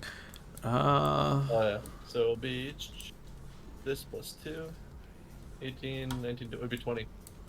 20. The whispers are very, very quiet, but they're almost humming a tune, like a children's tune. And it just goes... Da, da, da, da, da, da. And you just try to make out some of the some of the words they're saying. It goes... The night is dark. And then just fire immediately, handgun fire immediately blocks out half of the other stuff. Okay, Gage, your turn. Oh, sorry, no, 2 enemies in front of you, my bad. They will take a shot at Woody. Nope. And this guy has it's a natural 10 plus 8 plus his modifier, that will hit. So can I evade? You can try to evade if your reflex is 8. Go for it. That is a total of a 25 to beat. 18. 18. That's an 8 damage total. So I don't think it penetrates. That's 8 damage? Well, 8 damage, which is blocked by your armor. Yeah. Yep. Yeah. Cool. And this guy will go 1, 2, 3, 4. Oh, he's in the initiative order twice. Why is that? Okay, that's weird. In which case it will be this guy who hasn't moved yet. So 1, 2, 3, 4, 5, 6, 7, 9, 10. And he'll try and take a shot at you from much further away. I think his DC is actually unrealistically high. So unless he gets a natural 10, he's not going to hit. Nope. Cool. Gage, your turn. Okay. Can I get up from the rope this turn? Absolutely. You can. It will take up 2 of your movement to do so. So you have 3 movement left. Okay, so I'm up here with Connor now. Yep. I don't know about the hearing, so I guess I'm gonna try and move up to where Ward is. 1, 2, 3, I guess. So would I have a clear shot against one of these 6 street people? The guy that's closest here is a clear shot. Like Woody's head is not exactly obstructing it, unless you aimed really badly and shot him in the back of the head. But yeah, that's I kind of Woody took a knee. Okay, fair enough. Yeah, so it should be still doable for you to hit from there. Well, it's a pretty hard DV though, so that's sitting at a 25 on the DV scale for your pistol. Meh, fuck it. Let's find out. Nope. Is it a heavy pistol or very heavy? Very heavy. Okay, 1 shot and you fire it and again, Woody, these noises are making you incredibly uncomfortable as fire is just flying straight past your head. But I would suggest that before we go to the top of the round of initiative again, we may take like a small break because it's been about 2 hours ish. So we'll take a small 5-minute break and then resume. Okay. Sounds good, guys. Sounds good. Cool. Sounds good. See you guys in 5 minutes. All right, cool. Welcome back, and let's go straight into combat once more as we start the top of the initiative round, and it is Chloe's turn,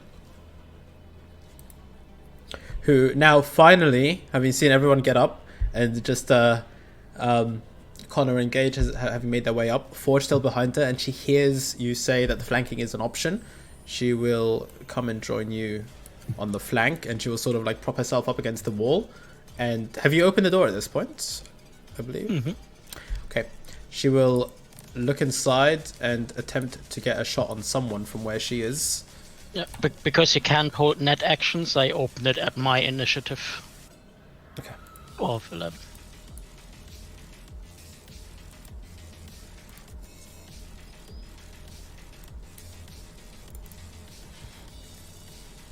Okay.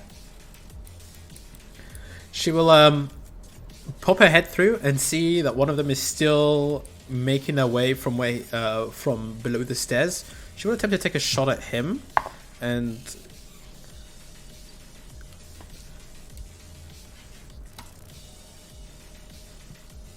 that's not gonna hit. For the first one, she has a very heavy, I believe. Double checking. I always forget whether she has a very heavy or heavy. And the sheets are lagging heavily, so that's fun. But she does have a very heavy, so she'll take that single shot and she will miss, and then get back behind cover with you on the other side of the door. Okay. This guy with the shotgun will attempt to walk all the way here. We'll shoot at you, Woody. Okay. That will hit. And well, you can roll evasion for it if you like. Is he taking the -2 for being seriously injured? Yes, he does. The -2 will put you at 17 to evade. 16. Damage does go through. So our brother tried to save you there. Thank you. Uh, 14 damage. 4 goes through. And as he sort of runs up, he's just like, Stop him! Stop him at any cost! And he just sort of cocks the shotgun and blasts it. This seems to be one of the more slightly higher ups of whatever this weird order is.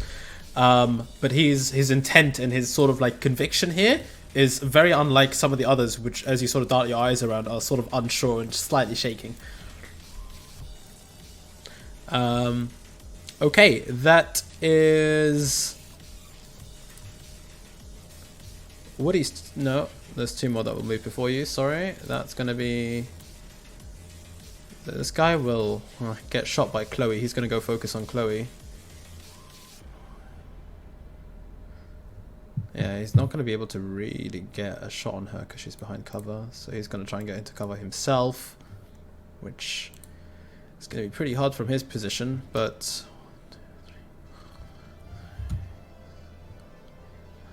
10. No, he's actually going to move. He's going to move there. And that's going to be... Okay. You do see that one of the guys at the back, who's sort of like coordinating this a little bit, who I've just removed from the initiative order by accident. Let's get him back in. Boom. He was just slightly higher. He's going to move with another, so 2 of them wearing the same robes as this guy, move sort of towards the back. One of them is visibly holding what looks to be an assault rifle. The others are moving just with shotguns or whatever else. And the guy that moves with the assault rifle sort of gets up the stairs, turns around, looks at Woody. We'll take a shot from there. Which puts him in the 38 quadrant, which is a 13 to hit. So Woody, that's a natural 10. Plus another natural 10. For Can I evade? You most certainly can try. That is a total of a 28.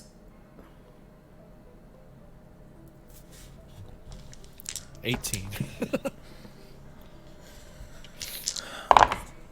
That's not the greatest rolls, but... The GM has some loaded dice there. I know. Dude, these guys have been rolling natural ones for the last session, all of the last session. And in this session, they're like rolling a bunch of natural 10s. That's why you bought them, right? Obviously.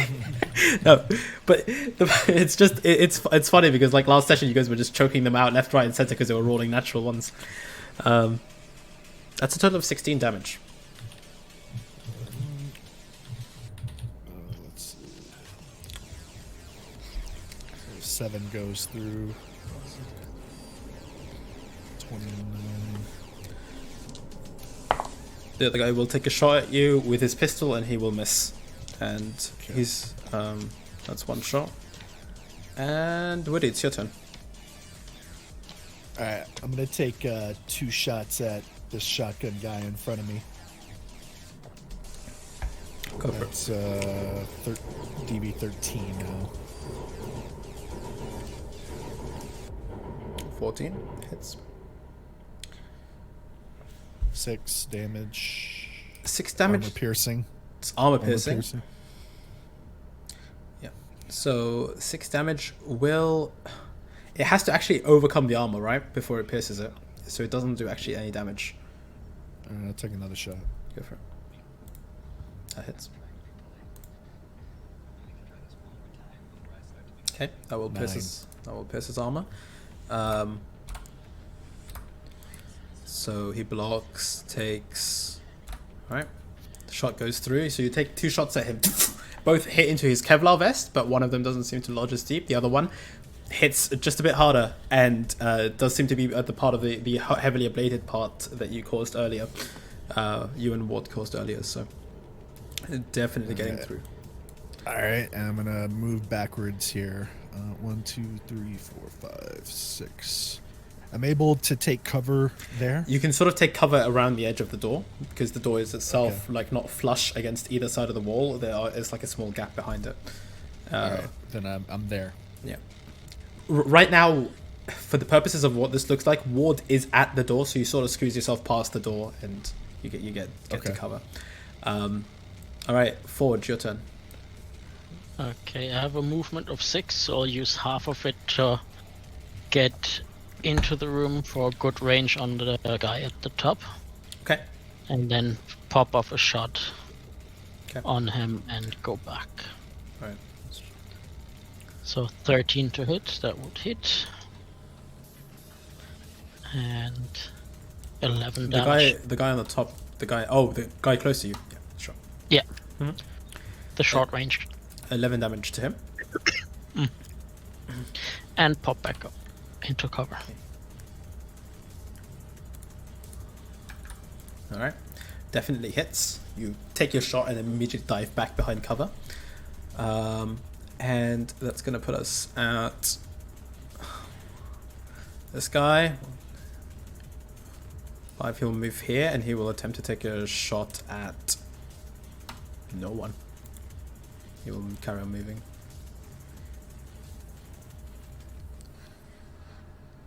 Okay.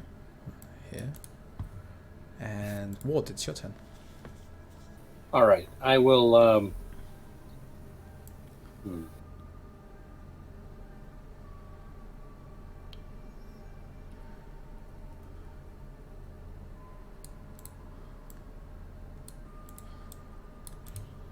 All right, so I will. Whoops. I'll let the auto rifle fall in the sling. Mm-hmm. Move up 8. Okay.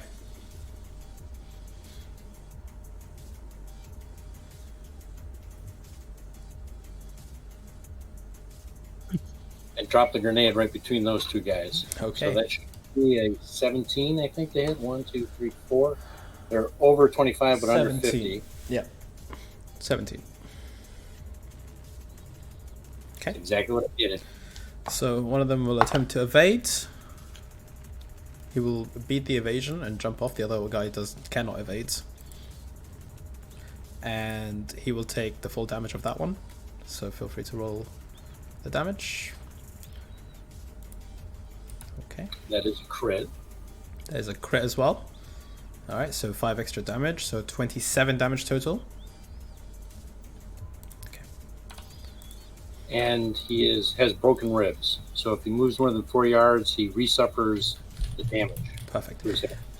When I'm running these large-scale encounters, would you guys be able to remember which critical injuries you've applied to which ones? Because I might forget. So if I move him, just remind me that I've moved him for that critical injury. I appreciate Is it. that 5 or 2 that took the crit? That's 5 that took the crit. The 2 dodged out of the way. Okay.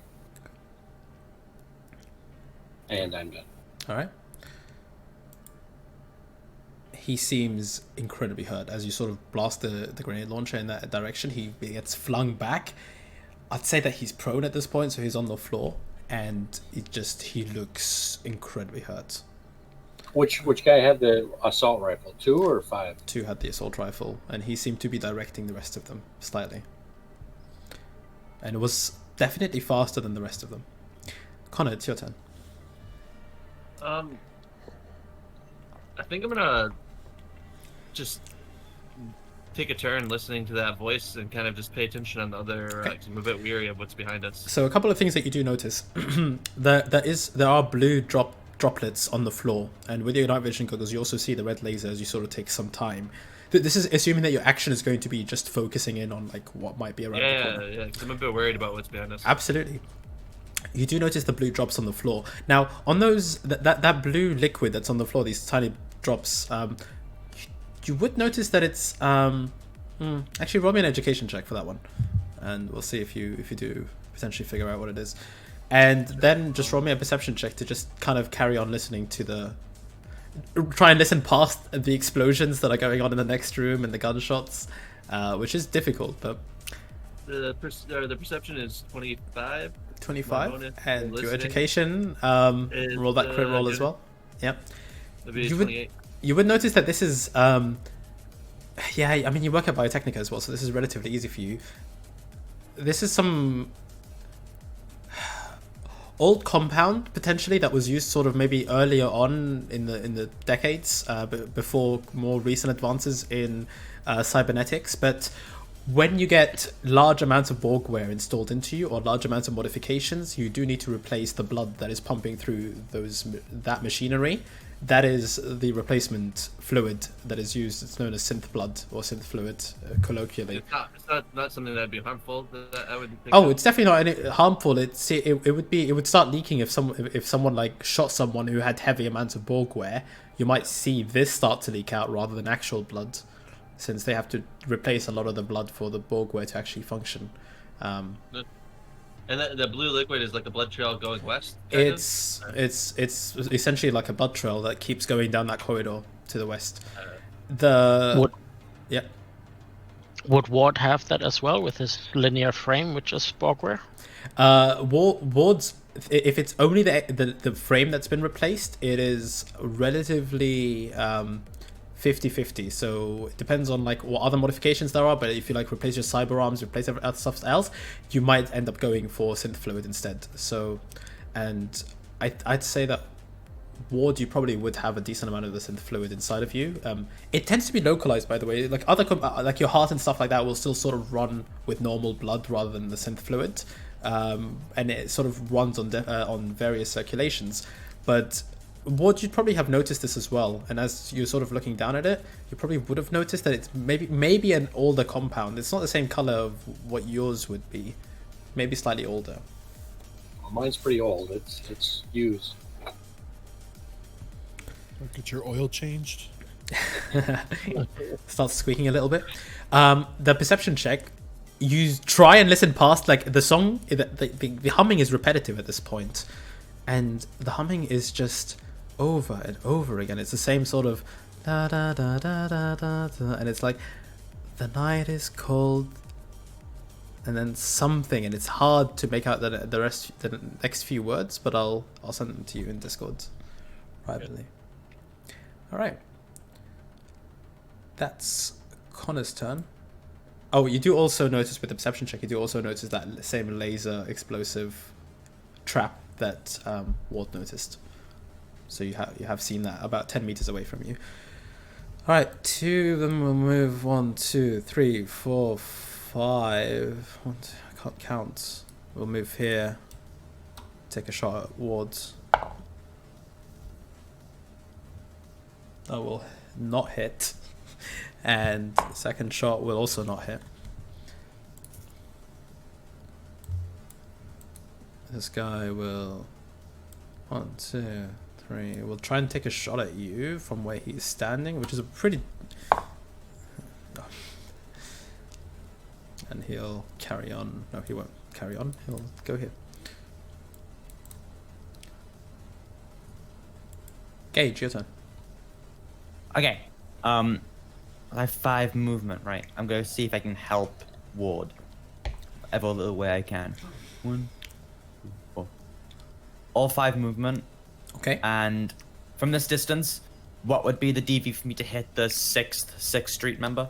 Number 6? That would be a 10 with your pistol. That's a 15. Let's see. Oh! Hits. 15. Okay. Roll And your damage. damage. 13. 13, lovely. 13, and he's been armor pierced several times.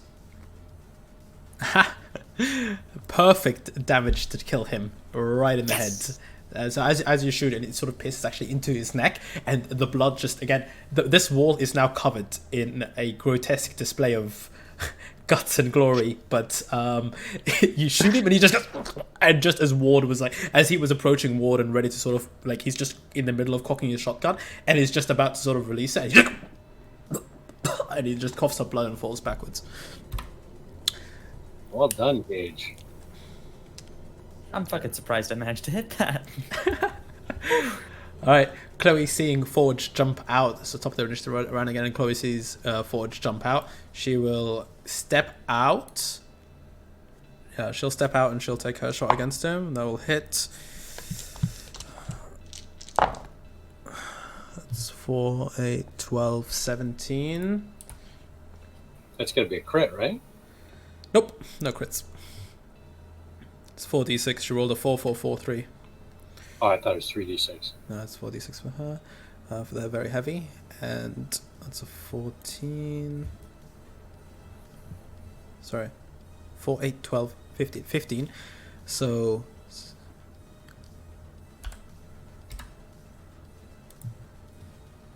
Oh, my brain's frazzled today. Okay, right.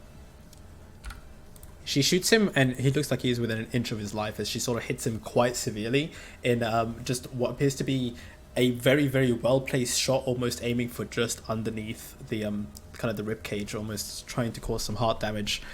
And she'll step back as well, back into cover. All right. Combat is a bit... Astral is lagging so much today.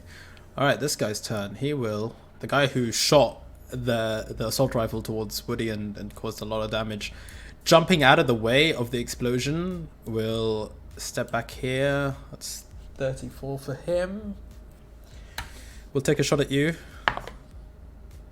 That's a... You have reflex 8, right? So you could try and evade it. Who's you? Ward, sorry. That is a total of a 19 to evade. He's got me. Not the greatest rolls. 3, 6,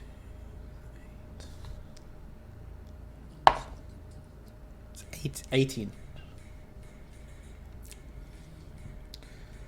So as he sort of lines up his assault rifle again and sort of takes a shot from behind there, and will... Yeah, he'll try and stay within that range a little bit, so he'll sort of like move back slightly as he notices that you have explosives, and as he does move, he just goes, "Stay away! Don't group up!" And he starts moving and darting around. Okay. That puts us at dead guy. So he goes away, and this guy will... He will run almost through the door, enough to see one of you. And because Chloe hurt him more, he'll shoot Chloe. That will hit. Oh, she has evasion. She does not evade. That's 11 damage, which is absorbed by her shot, and he'll shoot again. That does not hit. Alright. And this guy will make his way through. We'll take a shot at you, Ward. That is a... That will hit, I believe. No, wait. Yeah, that will not hit. That is a natural 10, 18, 24 to evade. This is just a heavy pistol, so hopefully not too much damage. That's a 10 damage total. So, if he equals my SP, does Then it reduce? no, it doesn't do anything. 10, it will like absorb it. So, all right, and this guy will get up, bloodied as he is. Bloodied as he is, he will make his way like maybe further away to try and get into cover. 8, 9. Oh, he has a broken rib, critical injury. Does he know that? He sort of will probably move 2 meters, feel the pain, and then stop moving. And then will try and hit you from there, which will not hit. Woody, your turn.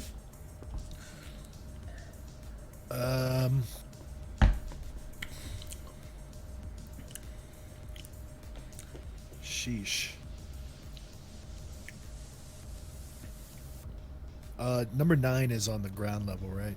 He's not Yes. hanging off the 8, yeah, 8 and 9 are ground level, and 7. Like drop a rock on his head. It's just like dangling, it's just like shooting. It's just like...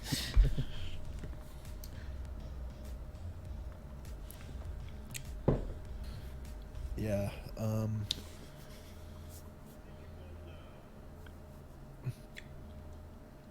I think I'm just gonna hang tight here behind cover until these guys come closer to me. I'm kind of really close to being pretty hurt here, so I'm just trying to protect myself, I think. All right. I'll hold my action. I'll hold my shot until like a guy comes past Ward, I would say. Okay. Easy enough to do. Forge, your turn. So I'll move out to here, 3. Shoot the guy with the red dot, number 9. Okay. That would be a hit. Yep. And 13 damage, and then go back and recover. Okay. As he's sort of engaged and like Chloe just shoots him and he's dazed slightly, he's just sort of like, oh, excuse me, fire the bow and arrow shot and then move back away from him, and he's just like in the middle of it. What's going on? He's so confused. And this guy will not held his action, he will take a shot. He will move here. Yeah, okay. And that puts us at this guy who will step out. So he's sort of hiding behind the wall so that Ward doesn't see him. He steps out until he gets an angle on Ward because the railings are not very high. So he steps out 10 meters, takes a shot at Ward. Well, that's a total of a 16, which would hit you, but feel free to dodge it. And There you go. There's an evasion. And another 16 to hit. Yeah, I would like to see that on the guy with the assault rifle. Would be good. And dodges again. So he takes both shots, and even though he's lined them up pretty well, Ward just complete combat awareness and sense, just even though there are 2 or 3 running at him, he just immediately notices, ducks down, moves to the side, gets back up again, and is ready to shoot. And he will duck himself back out behind cover. Ward, it's your turn. So this railing, is it like a wall that's been destroyed? So it's like, like 3 or 4 feet of wall? Or It's like a railing, so it's only about it's solid. It's not like a fenced railing, but it's 4 meters high or so. Let me mute him on my side. There you go. It's only up to your waist roughly. So like about a meter high, give or take. So like I could shoot and duck to kind of give myself cover from. You could shoot and duck if you wanted to, yeah, because it's a solid railing, so you could shoot and duck behind it if you like. All right, so I'm going to shoot at this guy. Only one guy has an assault rifle, right? 6th Street 2, yeah. Yeah, so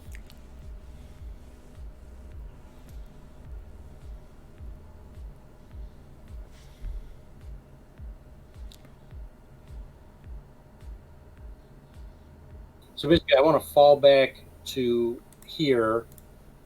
I still have move left, so I'll like duck behind, I'll shoot out as I'm moving and then duck like under the railing, giving myself the cover if I can. So he'll have to at least move to the, to come around the edge. Yeah. And expose himself to the pistol fire. Right. And then I will shoot him. I know he can evade, but here we go.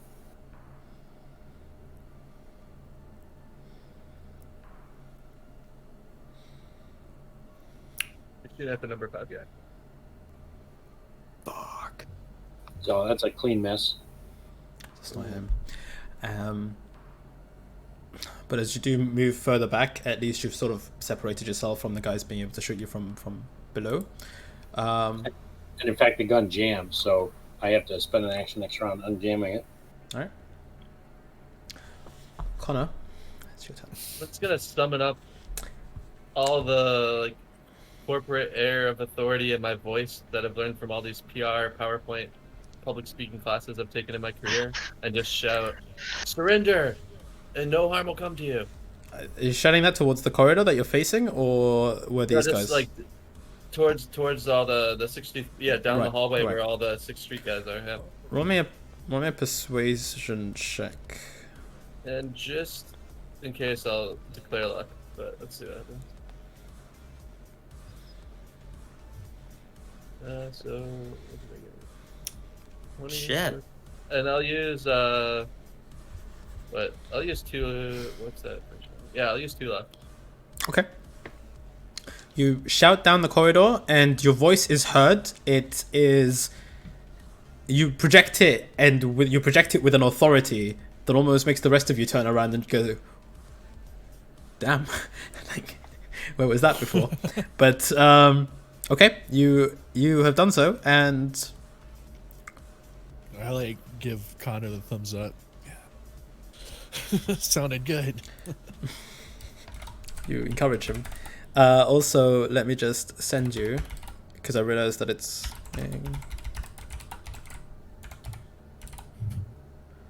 Okay, and the next person's gonna be Gage.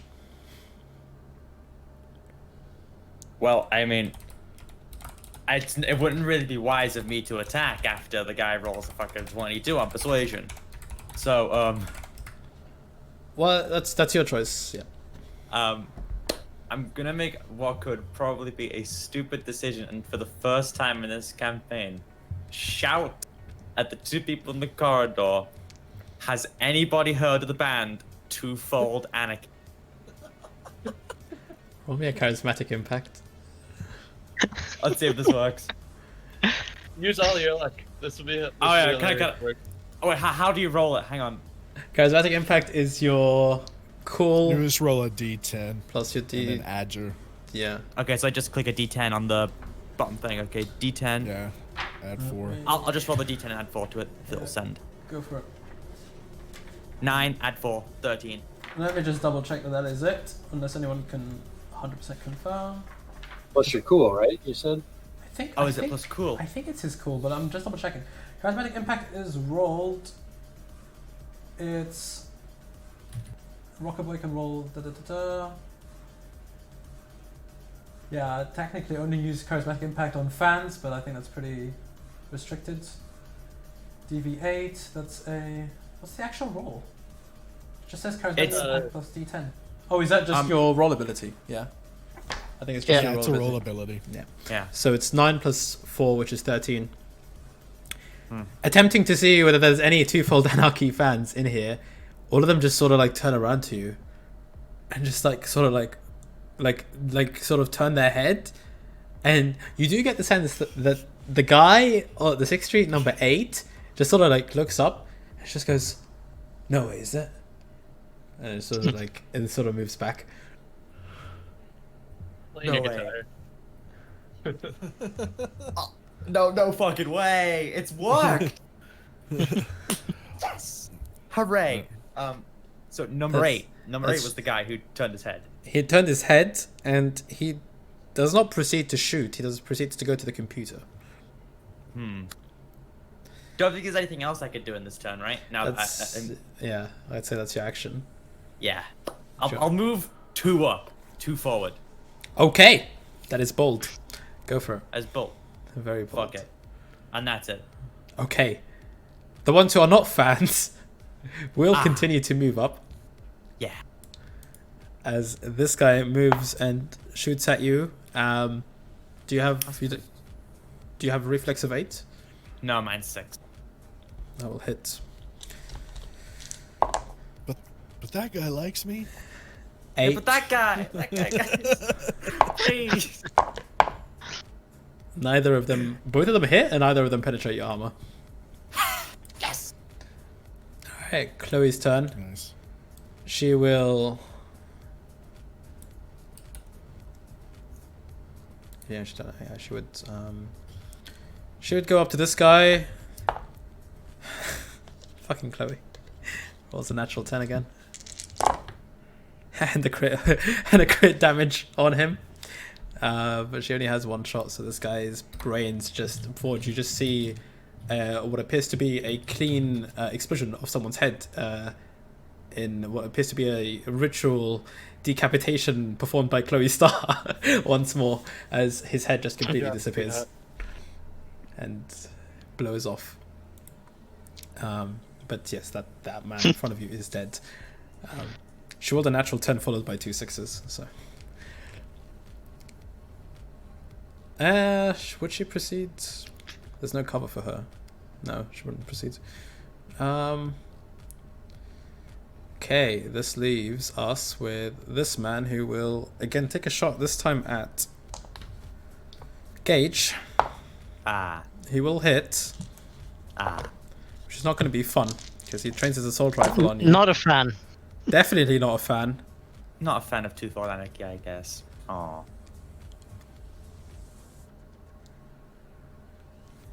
It penetrates, doesn't it? 26 I don't like- damage. 26? It's a critical injury as well. Ah, That's 26 shit. damage with the added damage of the injury. And it's an 8. Wait. Oh, that's a broken leg. You can't. Your Oh, move has gone down to shit. -4. That's not -4 meters. That's -4 on the stat, which means 4 squares less to move. So as he, That's a tuna. so I that's can't move. 26 damage, which 15 of that will go through. Oh, no, I shouldn't have asked. So 16 damage to this. Oh, it's 15. Oh, no. Broke my damn leg. He fucked your leg up bad. God damn it. God damn it. You do hear the guy who's downstairs at the computer just go, boss, he's up on him. I think he's the backup guitarist for Twofold Anarchy. Can I just scream back like, yeah, yeah, just like little acknowledgement. Ow, my leg. No. You have what's your move total? Is it 5? It was 5. So now it's 1. One move. Okay. One move. I can crawl. We're in a bit of a sticky Hey, situation. you can run for 2 squares. Yeah. Really, it would be more like speed crawling, I guess. It is. No. It is bleeding quite heavily. All right, that will take this guy 1, 2, 3, 4, 5, and him seeing Gage on the floor will probably instead try to turn towards the rest of the problem that's coming from the corridor, which is Ward, and will miss Ward. Will hit Ward for 15 to evade. Sorry, 16 to evade. Easy enough. Hell yeah. And this guy, Like a ballerina of death. this guy will move again 2 meters, crawl up to the wall, prop himself up, and will finally try to take a shot at all the penalties in the world. Oops. Towards Wards. Does not hit. Wait. Woody, your turn. You hear the cry of agony come out from around the corner and see Gage falling onto one of his knees. Ay, And ay, you ay. just see the blood that just flies out from the back.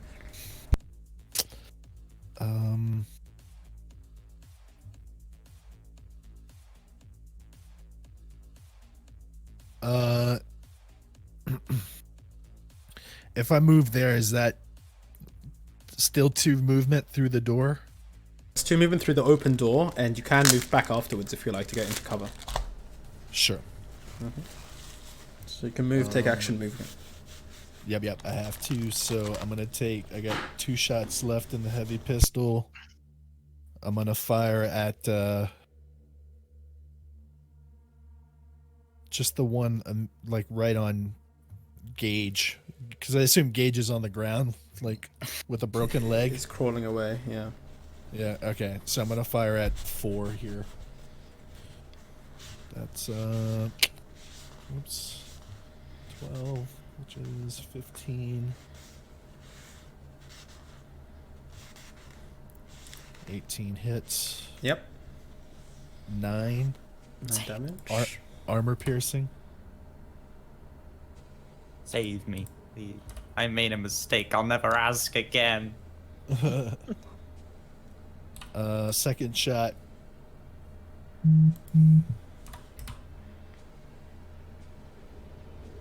$11 11 from that range does not. misses.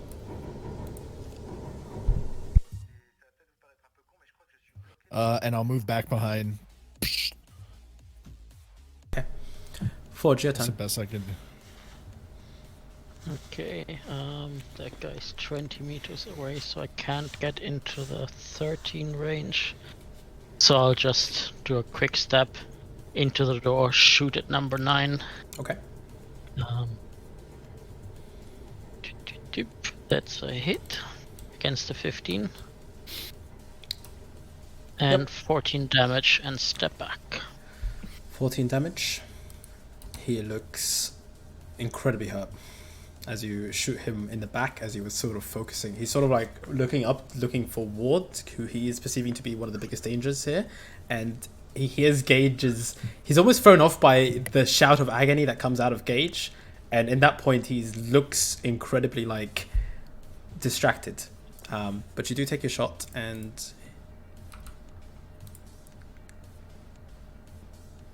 Just make sure I did that math correctly for you. Yeah, okay. 13 last time, 14 this time. Alright. And 2 of them will move. This guy will carry on going onto the computer. And the guy that you just shot is a bloodied mess. Will crawl here. Ward. Is that guy actively trying to go and use the computer, or is he just moving there? He's at the computer, using it. Ward, your turn. All right, so I will move forward 3, grab Gage, and drag him back 5. Yes! Save me. Thank you. Unless I'm you wanna forever in the... What? Unless you want to like evade, I probably grab you. I mean, You can grab him. Yeah, yeah, you can grab him easily enough. Well, you could resist with a, brawling roll. yeah. So No, no, I want to make them my fans. Leave me alone. What do you want to hear? My mixtape? Alright, that's your well, turn. that's your problem right there. You got the old media, man. You gotta like come to the 22nd century. Connor, your turn. One more time, I'm just gonna be like, come on, be smart. Drop your fucking guns. You just hear shouts coming back from the corridor. It's just like, you're not getting to her, and they're all running at you down the corridor. In fact, Ward, you gather that this is an incredibly bad positioning for them. They could have like gone to the other side of the railings and just done a sustained firefight, but they're actively running towards this corridor. Well, they have pistols too, which aren't very useful at these ranges. Indeed, yeah. Anything else you want to do on your turn, Connor? You still have an action if you want. Shoot? I mean, I could do anything, but I could just try. Yeah, go for it. Yeah. I'd probably shoot and then say what I said, Sure. so I don't sound like an asshole. But...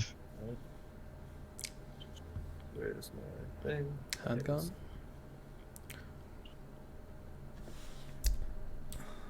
Does not hit. Alright, this guy will... Gage is technically behind cover as Ward sort of drags him just behind the door. So he will 1, 2, 3, 4, 5.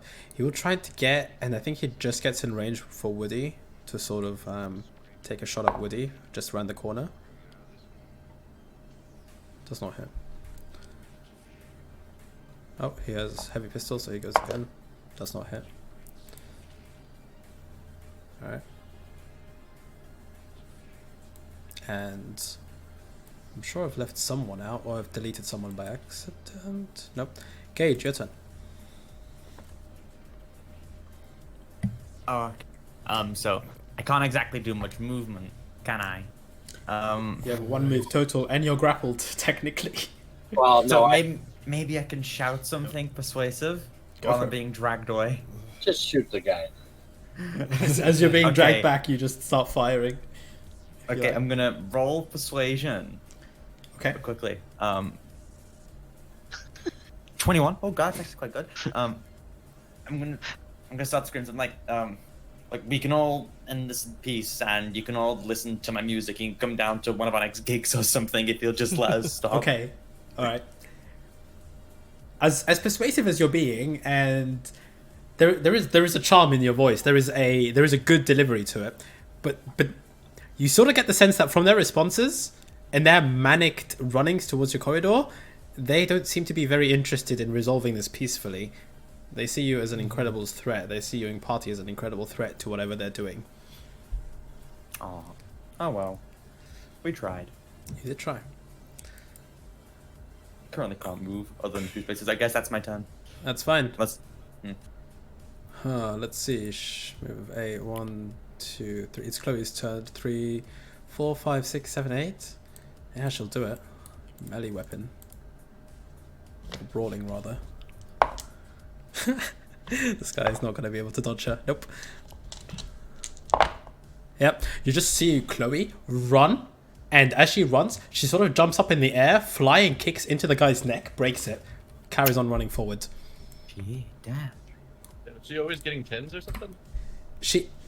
Here's the thing. She rolled a martial arts attack against him, ignoring half of his armor, and he was on 1 HP against her because of what Forge did to him. Nice. Forge nearly killed him. He literally left him on 1 HP. So all she had to roll with like 5 damage to bypass half his armor. So she just runs past, flying kicks him, keeps on running forward as she notices. You can tell that she's hurried by the agonizing screams of Gage from upstairs. Yeah. So she is running into what goes against her training. She does not enjoy going into open areas like this. But that's her turn. The black on the screen behind the computer, is that like a big hole in the floor, or is that like no, it's more like a wall that is up the stair, like kind of just behind it's a section of wall that is sort of the middle of it is sort of a wall with what appears to be actually a control panel for these generators, and then a computer in front of it. 632 again, and he's probably going to actually think that Chloe is now the biggest danger. Does he have a clear shot at her though, behind that wall? The thing is, this is a wall that is like a cliff off. So, wall, he's standing at the top of it, like eye level with the rest of you. He would probably move here just to sort of get a slightly better angle on her, but yeah, that's still a 34, which would still be a 13 to hit. She's going to try and roll evasion against his 20. She does not roll evasion. So he's going to get a shot off. Fuck, that's a lot. 11, 15, 17... 20 damage total.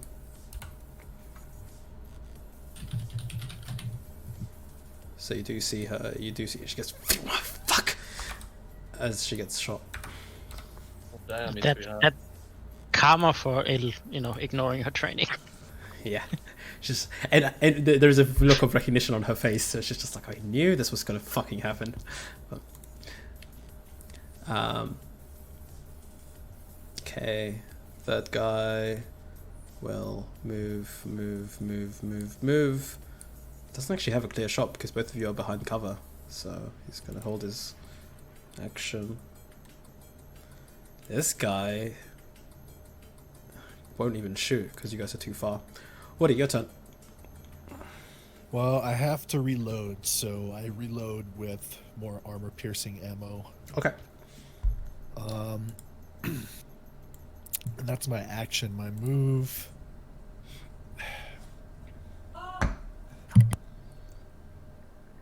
Shit, do I just stay in cover or they're coming through? Ward still holding Gage. Connor's there. I'm just gonna... I don't really have anywhere to move, right? I could go back to where the rope is. You can move sort of slightly behind the cabinet and use that as cover if you like. That would be the next point of cover, or just the long corridor, for which Ward did say just before the break he would have shouted out to you and told you there's explosives behind there. Like, oh yeah.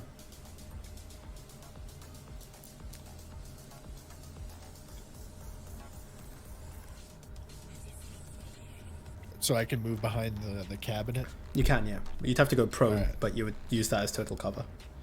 All right, yeah, I do that. Okay. Forge, your turn. Okay, I will move down to this one and shoot that 6th Street guy at 24 meters, so DV 15. The fanboy. Yes. And that is a hit. And only 10 damage. Still pierces, still hits. And that's my turn.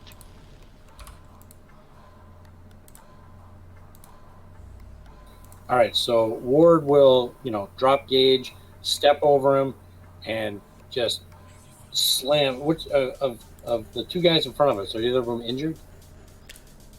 Yeah, the guy on the left is injured. This guy right here? Yeah, this guy's injured. Just before you do that, the guy on 8 will stop using the computer and just take a shot towards Chloe. Will miss. Will hit. She'll roll evasion. She'll dodge. Okay, cool. So yeah, go for it. All right, so I move up to this guy and just punch him. Against his... Oh, that hits. Not a crit. He would have wished it was. You punch him clean out. Okay, and then I'll take another move. So 1, 2, 3 moves so far, and I'll punch this guy. Go for it. And brawling does not ignore armor, right? It does not ignore half armor. Cool. It does No, not. just Yeah. martial arts. Perfect. So I got a 6 against this guy. A 6 total. All right, let's see. He does dodge that. And so that was 3 moves before. Then I'll move back to cover. Okay. Actually, you know what? Can I get to cover? I can get to cover behind the railing, right? You can, if you just are trying to hide from the rest of them, you can duck behind the railing. But just as you do, number 3 was holding his action on you, so he would have taken that shot first on anyone coming through that door. That is a total of a 17 to dodge. Perfect. Got it. And so I'll just, after missing him, it must have been because I'm just going to keep running by him. I'll just run by him and duck under the railing, kind of like moving up, trying to get close to this guy so Chloe doesn't have to, Miss Star doesn't have to take all the fire. All right. Very well. So are you actively ducking behind the railing? Or... Oh, yeah. Okay, cool. Not that crazy. Connor, your turn. Yeah. Do I know that Chloe's been hit? Would I be aware of this? Your audio would have probably told you. Could have heard her like she doesn't scream, but there's an audible like fuck. It hurts. All right. In that case, I think this is the first time I might have realized she's been hurt, or I've seen her get hurt. So I'm gonna be pissed. And like my Kim skin, my tech hair, and my contacts, which kind of reflects my emotions, might be like turning a bit red or black, Okay. as it's kind of like changing my emotional state. And I just kind of run out with my pistol and shoot twice at the 6th guy. And Okay. I take 2 steps forward there before I fire. Yep. And I'm just like in a rage because I think Chloe's. In my mind, I'm thinking, "Whoa, Chloe might be dead." You want to step one more to make it easier. Yeah. If you step one more, it'll be a lot easier of a shot. Yeah. And I'll still have enough to get back. That's good. Okay, cool. So I'll just click the shoot twice. 1, 2. Yep. Both would hit. You can just go to cover under the railing too if you can get like over by the railing where I am. You don't have to go back in. Oh yeah, true. Yeah. So did I do? How do they both hit? You said? Yeah. Or- They both hit. So roll damage on both of them. All I did was 13s. Okay. Sweet. Yeah, without that step, that would have both missed. Did it go? I just rolled it. Did it go through? Hasn't gone through yet. No. Just try don't see click a any couple of times. Sometimes it hangs. Yeah. Okay. There it is. 555 on the first one, nice, and 10 on the second one. So that will.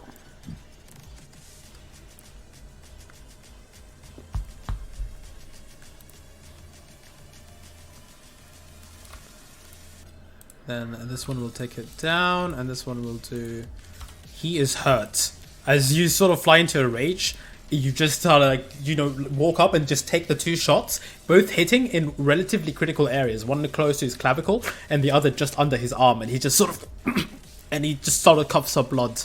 It's definitely penetrating. He's really hurt. Okay, I'll run to... I'll just move here so you can see better, but I'll be in cover kind of near Gage. Okay. Cool. This guy's gone. So Gage, it's your turn. Okay, I'm gonna try and quick fix my broken leg. with Okay. a paramedic roll, and I'm gonna put look into it. Sure. Does Okay. anyone have the DV off the top of their heads? It's 15. It's 13 for a quick fix. Paramedic roll. Cool. 13. Go for it. Okay, let's find out. 8. Wait, I've got to roll the crit too. Damn it. 5. Three. Oh, even with all my luck, I wouldn't be able to do it. No, but luck stops your crit, so it's 8. Oh And yeah. So how much? 9. I can put 5 luck into it and So match you the can DV. match the DV, and you do repair your leg with all of your luck on it. You need to BDV, not match. Sorry. Oh, you do need to beat the DV. I need to beat it. I have enough to beat it.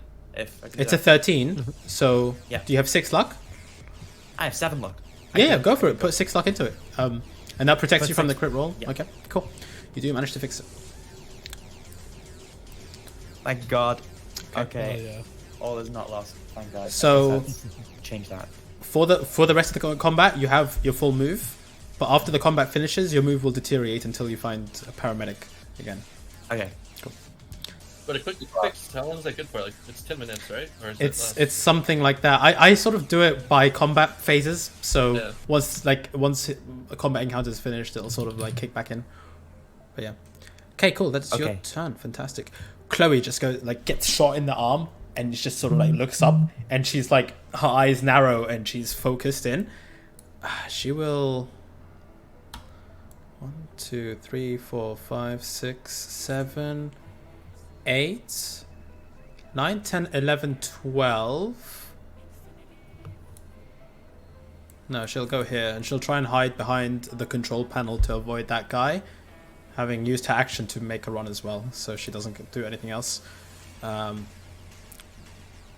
It's just gonna go into melee range with that guy. This guy's gone. Wait, what's he? Okay. This guy's gone. This guy will move. Well, we'll sort of go 1, 2. We'll turn around and try and shoot wards. Well, that is a total of 15 to evade. Yep. Oh, yeah.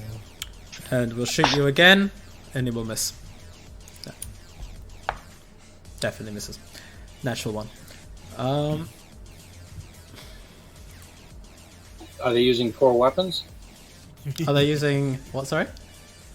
Poor weapons? You can't quite tell. But it's a Just add, if he is, then his gun is jammed like mine. yeah, gotcha. But yeah. You don't get the sense that it jams. Don't get the sense that it jams. What's that wood? I said it didn't jam. Loot. Sweet loot. Natural 10 plus 9, 19, 27 to hit on a pistol at 38. Which does hit, so you can feel free to evade it. Wards against you. Yeah. Oh, no, hold on, it doesn't even hit because he's below half, so it's -2, so he misses it. That's a damn good shot. Holy crap. It was a really good shot. You lined it up and everything, and it's 26 -2, 24, misses. This guy is just bleeding out in the corner, just trying his best to do something, and he can't move, he can't do anything, he's just crying. Alright, what are your turn? As long as he doesn't move more than 4, he can move, can he? Yeah, he can move 2 every turn if he wanted to. But he's sort of like looking at his options, and he doesn't know where to go currently. I'm gonna move here. In fact, if you don't mind, I will add an addendum to that. He will he will take that shot, and after concentrating and literally rolling a natural 10+9 and still missing, he will put his gun down on the floor and just lie there, almost surrendering. Who, number 8 or number 3? Number 5, who's the guy. No. That's the a broken smart rib man. guy. Yeah. Oh yeah. He's done. He's surrendered. He puts his arms. Right. He puts his arms up visibly, I respect that. and he slides the weapon away. Okay. You know, I should have mentioned grenades were incendiary, so I assume at some point he didn't take action, so he If- just put the fire out. If they were incendiary, then yeah, he would have actually spent an action to put it out. But Yeah, so that would have been done a while ago. yeah, it's fine. He missed all of his shots anyway, so yeah, won't make too much of a difference. But yeah, absolutely. What are your turn? All right. I moved 3 here, and I'm gonna fire on that guy. Okay.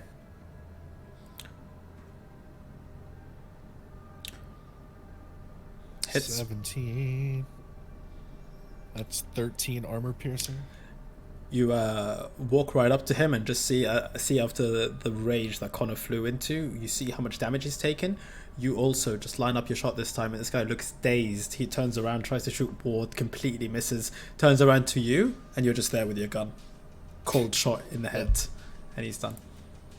Boom.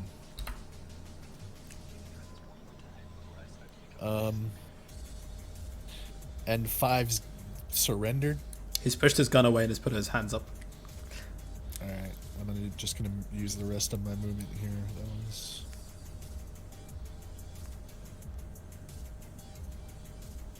Get under cover, man. Get under cover. Oh, is there cover here? Yeah, where I am. Don't- Yeah, you see Ward sort of ducking Yeah. underneath that railing. Yeah. This is the most I can move.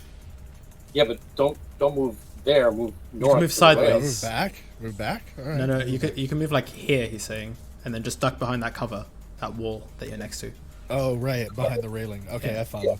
Thank Yeah, you. otherwise you're gonna catch an assault rifle round in the face. Yep. All right, there we go.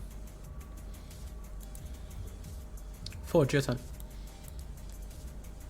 Come on, one shot this guy with your bow. Not number 8. He's my fan. Oh, not that guy. Number 2. Oh my What, god.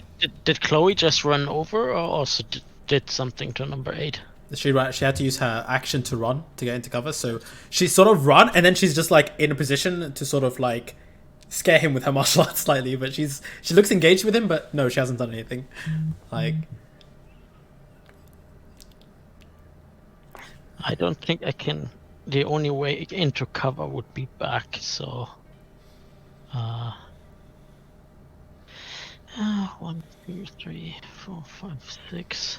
So he'll just move up to there and shoot at the guy up there, okay, which is 26 meters. That puts him at 17.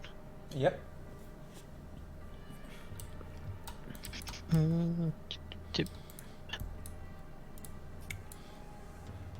Yep, that's a clean hit. And 16 He damage. will try to dodge it. He will try to dodge it. Ah, he can dodge. He will not manage to. So. So 16 damage. 16 damage. No crit though. Sad. You do manage to hit, and it definitely does hit him and hurt him. You see, first bit of blood is drawn out of him, as this guy has not been hit the whole encounter. The guy standing there is rather large, and the hood is like the robes that he's wearing are relatively like tight on him in certain areas, but like sort of show that he's got a relatively bulging figure underneath. And you sort of, as you hit him, he just sort of like looks over at you and just starts smiling a little bit. I'll tell you, a lot of dice are scary because, man, you can crit so easy.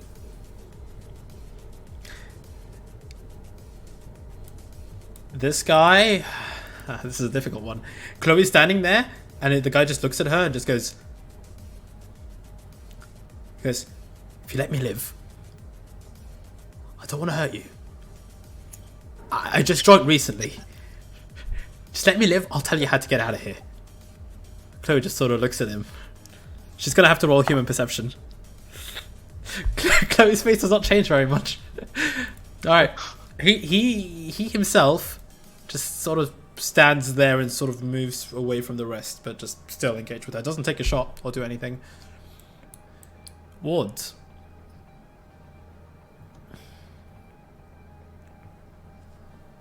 I think you're muted. Yeah, your mic's a bit. It might be off. Mine's pushed to talk. So Oh. I move up, stand under cover, and I'm unjamming my gun. I'm, like manually resetting it or whatever I have to do. Okay. It's like an old weathered Kalashnikov, like from before the war, so it's all rusty.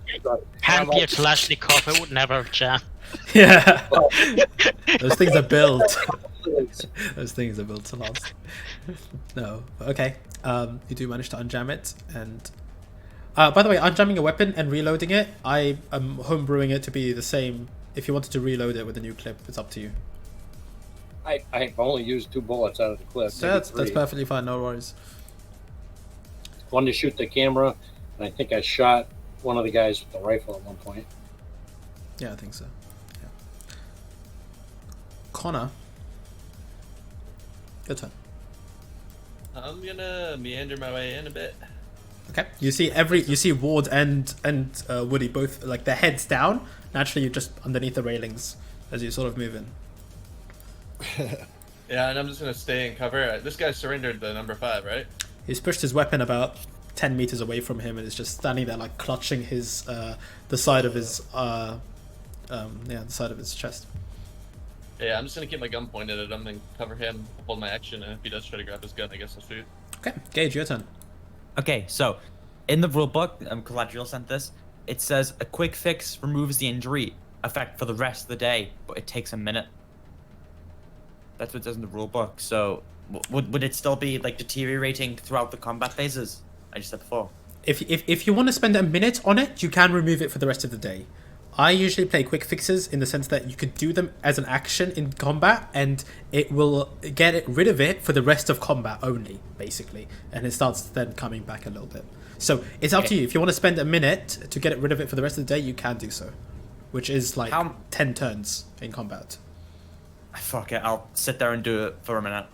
I'd rather have it be the rest of the day than constantly have to deal with it. You don't have to roll. Yeah, you don't have to roll again for it, but that will just take you out for 10 turns, basically. Yeah. Okay. I'd be fine with that. No worries. Chloe's turn. She just sort of looks at him, and then just goes, "Okay, then we'll see what you're worth." And she goes to grapple him. She grabs him. She gets him into a headlock. And she will move. Well, she's technically not a human shield yet. No, she'll stay there. Woody. No, yeah, Woody, your turn. Actually, sorry. I've missed that guy's turn completely. Sorry, Mr. 2, who's just disappeared off my combat list for some reason. I don't mind. That means he's dead. He had a heart attack or something. He spent his action smiling at me, remember? True, That was true. probably a failed charismatic impact roll. He tripped down the stairs. I like it a lot. But he will take his shot at you, which hits. I'll attempt to dodge it. Go for it. That is a total of 21. No.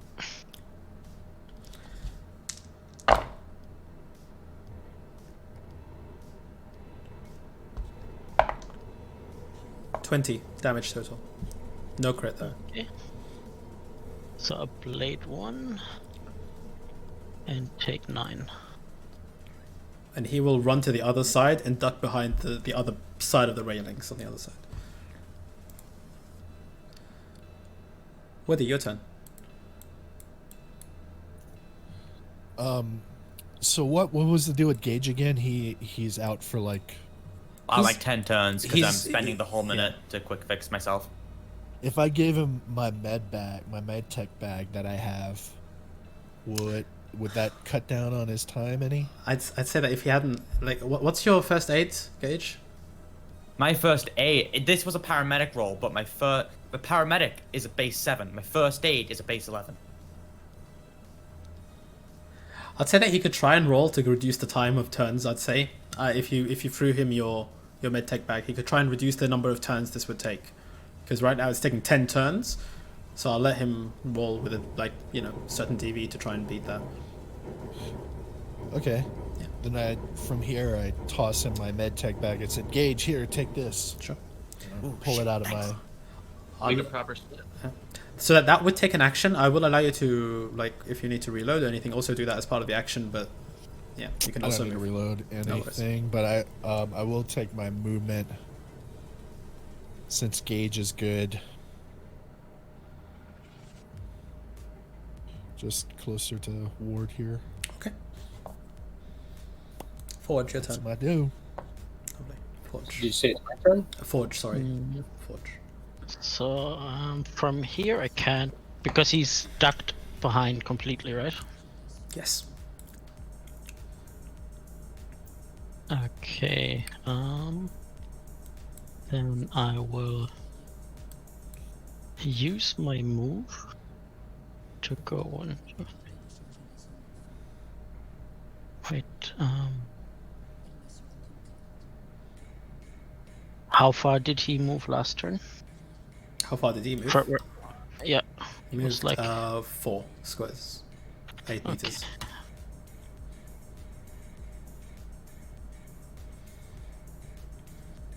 So where would you like to go?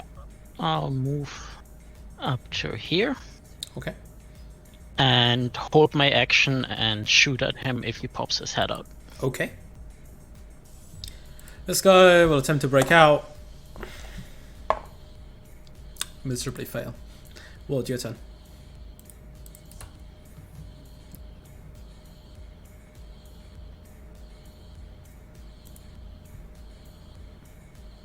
Ward, go for it. All right, so I'm going to move right to the edge of the railing, but still under cover from that guy. I'll tell this 5th Street or the number 5 guy, I'll be like pointing the gun at us when I move. I'm like, down, get on your face. And then when I get to the edge here, I'm going to hold my action, also like Forge. If the guy pops up, I'll be able to hit him. All right, Connor, your turn. I think this might be stupid, but I'll just try it. I think I'll just kind of mimic the voice of Reverend, or the tone of their voice when they're talking about her, like the reverence they had for her, like kind of mimic that tone and just be like yelling at the guy across that's still fighting, like, "I only seek her wisdom. I won't hurt her." Okay. Like I'm trying to just mimic their sense of reverence when they spoke about her. Yeah. Roll me a persuasion check. Oh god. I will say this is an incredibly difficult DV to pass, since there's a few reasons to that, which you'll probably become apparent later. But Okay, I only got a 16, so I probably didn't beat it. yeah, I would have basically told you not to try waste luck on it if you just didn't roll naturally high. Yeah.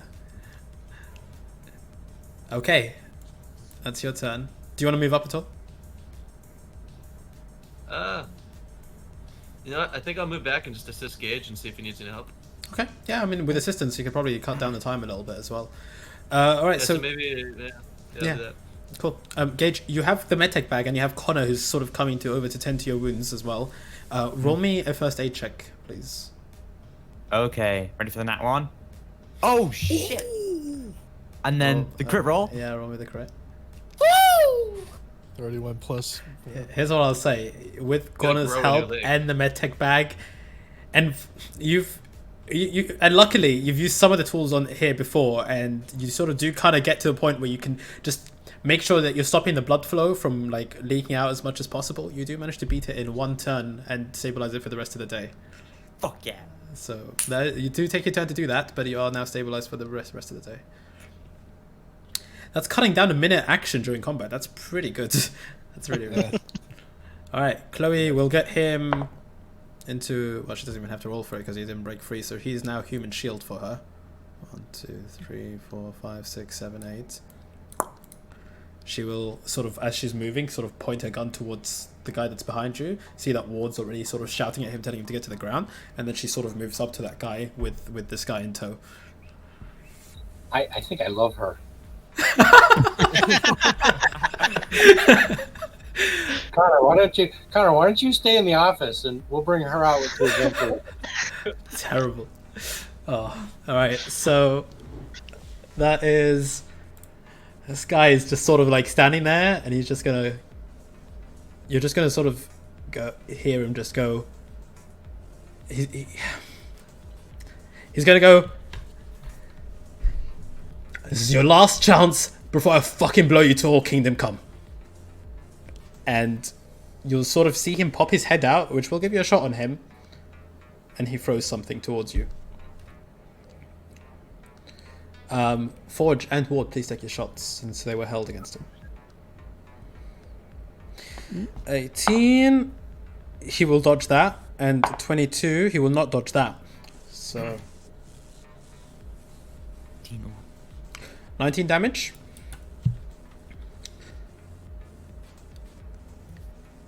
Damn it, how did he dodge that? That would have been a crit.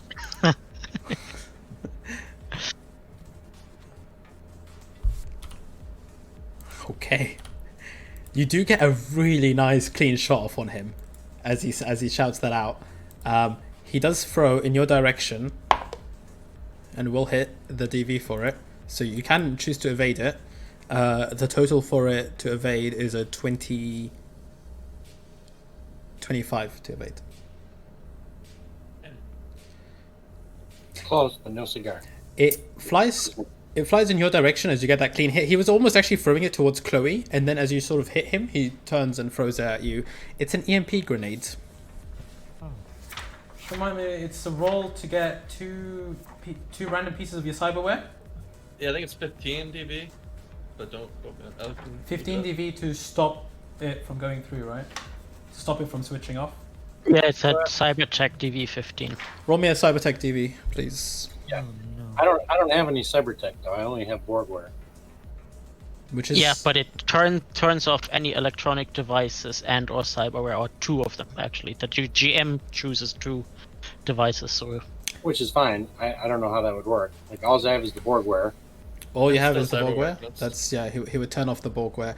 So your linear frame starts deactivating. You feel yourself getting incredibly heavy as the electronically assisted linear frame. Your HP does not drop, regardless. Like even if your body would drop, it doesn't change at all. But your move, I would say, would suffer. It would go down to 4 since it's a much harder to move. And any checks on brawling or like using your body in any way would also be done at a penalty. But that's it. It doesn't do any damage, so that's his turn. Woody, your turn. Oh my.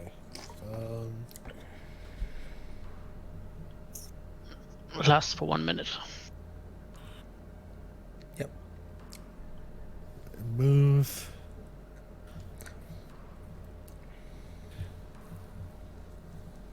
I wouldn't be able to do anything about Ward, I think. That would be... You see the electroshock sort of go off in the vicinity, and you sort of see Ward's just like slumps down a little bit and just pops himself back up again after the... He doesn't seem to be physically damaged or hurt by the grenade, but something has sort of stopped working. Okay. Well, that's as far as I can move. I could do like a... I was here. 1, 2, 3, 4, 5, 6. 2. I'll just double move here, and that's my turn. Okay. Forge, your turn. Off next to the... He popped back into cover, right? Yeah. After you took your shot, he dipped back into cover.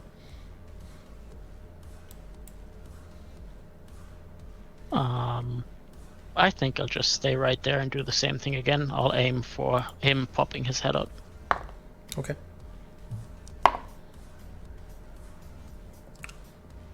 What's your turn? Well, he threw it at the right guy because that totally fucks my plan up. I could have gotten up to him at 16, but now is that a half move.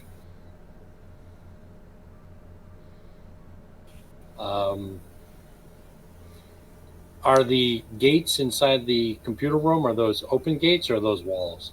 Those are open gates. Those are gates that have been opened with priors, by the looks of it, in certain areas. They were like fences, like a grated fencing that was blocking up the what appear to be power generators, actually, for the most part. Okay, but they're not covered. No, the fences themselves wouldn't act as cover. All right. You could get halfway down the stairs, which would act as cover, because the stairs themselves are like taking you down like 10 feet. So if you walked here, that would be cover. Yeah, but I wanted to get up next to him so I could try to grapple him, right? Or get the gun away from him. But I can't make it to him. It's going to take like 2 rounds to get up there, double move. So I guess I'll just cover Chloe and do the same thing. Hold my action. I'll glance back at that guy, see if he's getting down on the ground. Is he getting down? Roll me a perception check.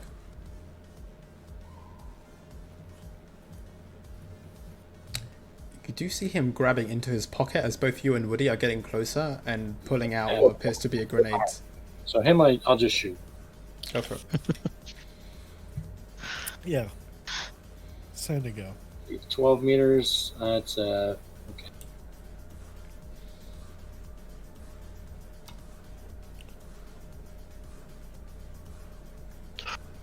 No. Doesn't But happen. I'll shout out a warning to Woody. Okay. Oh. And I don't know, I guess I'll move back 4, you said is my move? Yeah, 4 is your move still. Yep. Connor, your turn. I'm just gonna 1, 2, 3. I can't really move that far, so I'm just moving back in the hallway. Okay. Gage, you are stabilized and are able to move now. Hooray. So I'm going to use my action and my normal moves to just move 10 spaces. Okay. Right back in the fight. Let's go. Key. Okay. Awesome.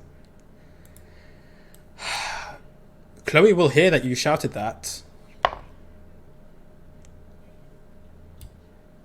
She will hit him.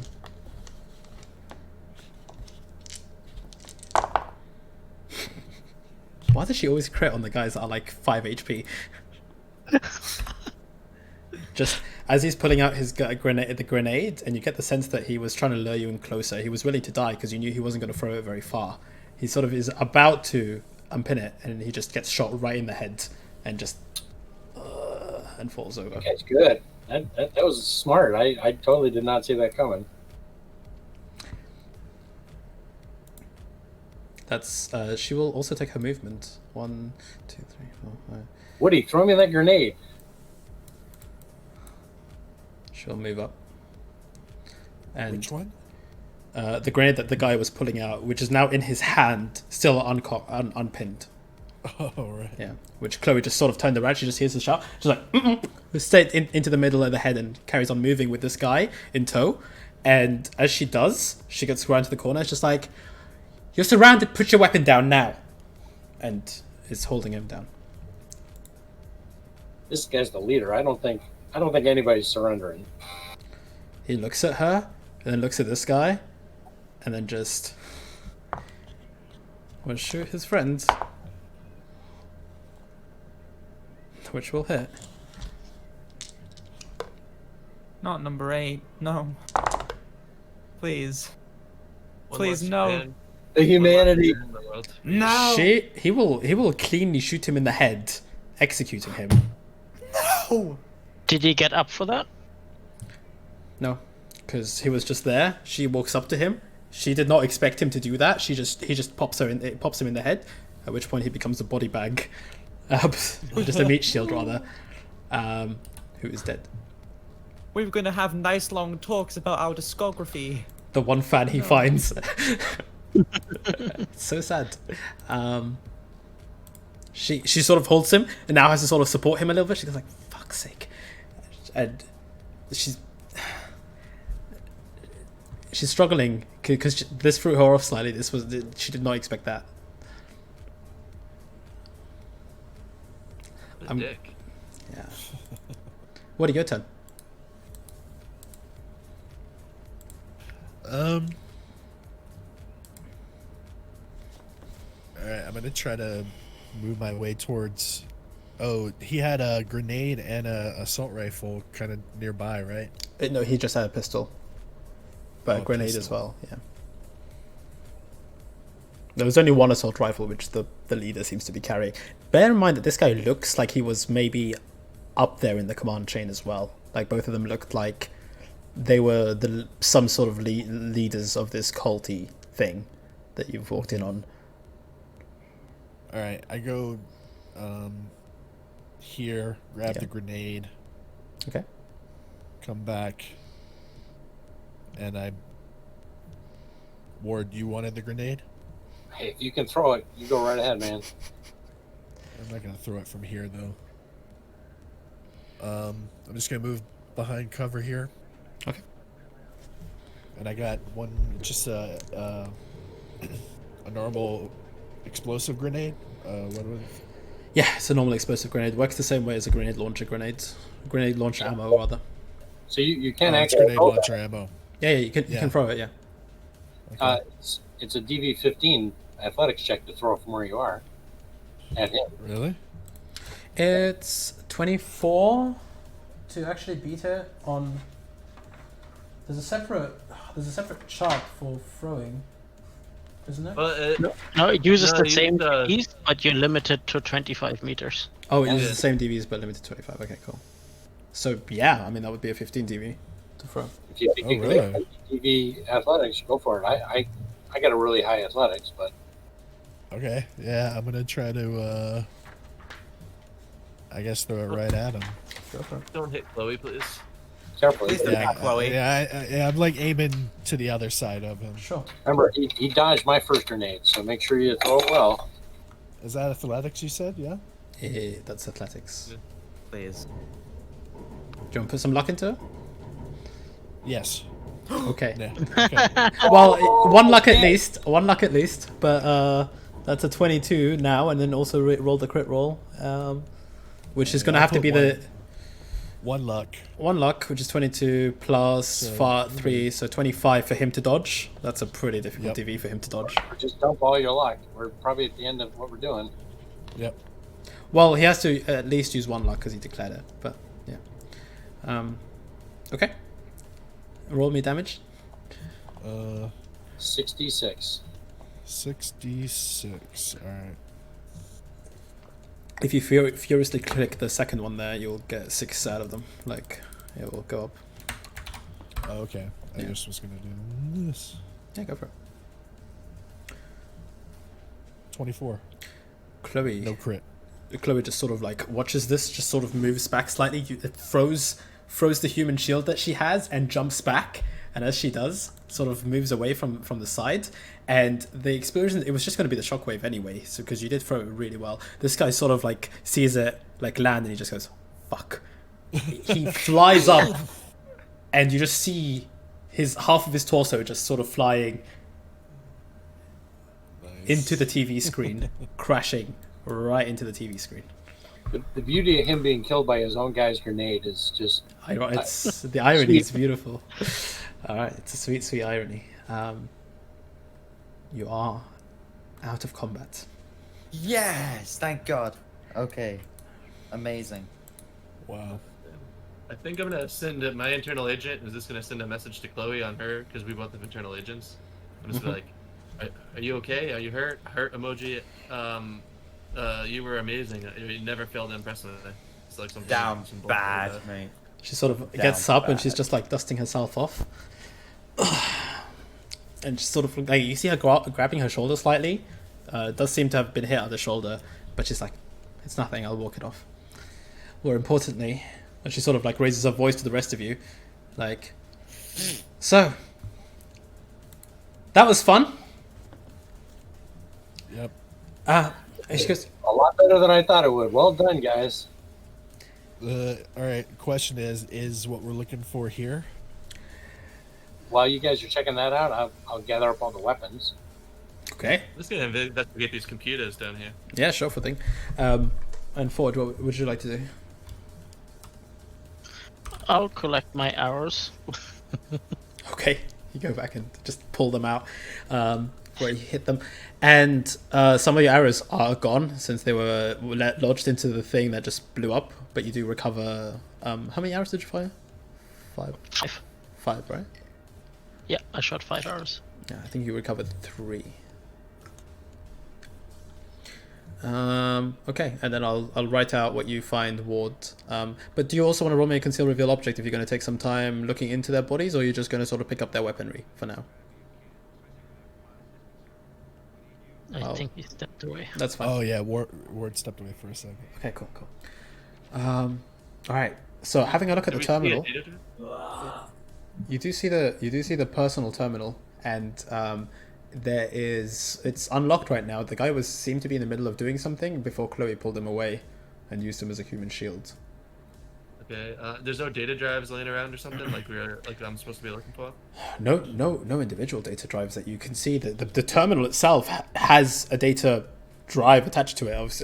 It's like it would have its own data drive internally that someone could probably pull out. But you do notice that this thing has a chat window and nothing like a chat terminal by the looks of it. And the last message that was sent is, "We've been compromised." Oh boy. Is there anything about the sender? Or who he's sending it to? Is there like a name? Not a name, but a number. It's a long number that just seems to be a sort of a chat address almost. Not like an agent address, but just some sort of chat address for whatever system that they were using here. You sort of scroll up in the previous messages. It seems to be every now and then it goes status update, and they go, all is fine, all is normal. Okay. She's okay. 2 weeks earlier, one chat message, and it's very sporadic. It's very it's not full on chat. It's literally just a single message, sends something, the other person sends something back. She goes, "How is she doing?" "She's good." 2 weeks later, 2 weeks prior, timestamp. There is something about they're going to come for this. The other person is sending them a message saying, "The sewers are going to be fumigated. I'm sending you explosives and digging equipment in order to prepare yourselves for an alternative way of life down there." They go, "Okay." He said, then there's another message. "Some of the homeless are becoming interested in the corridor. We cannot defend the stairs too well. She sometimes starts wandering."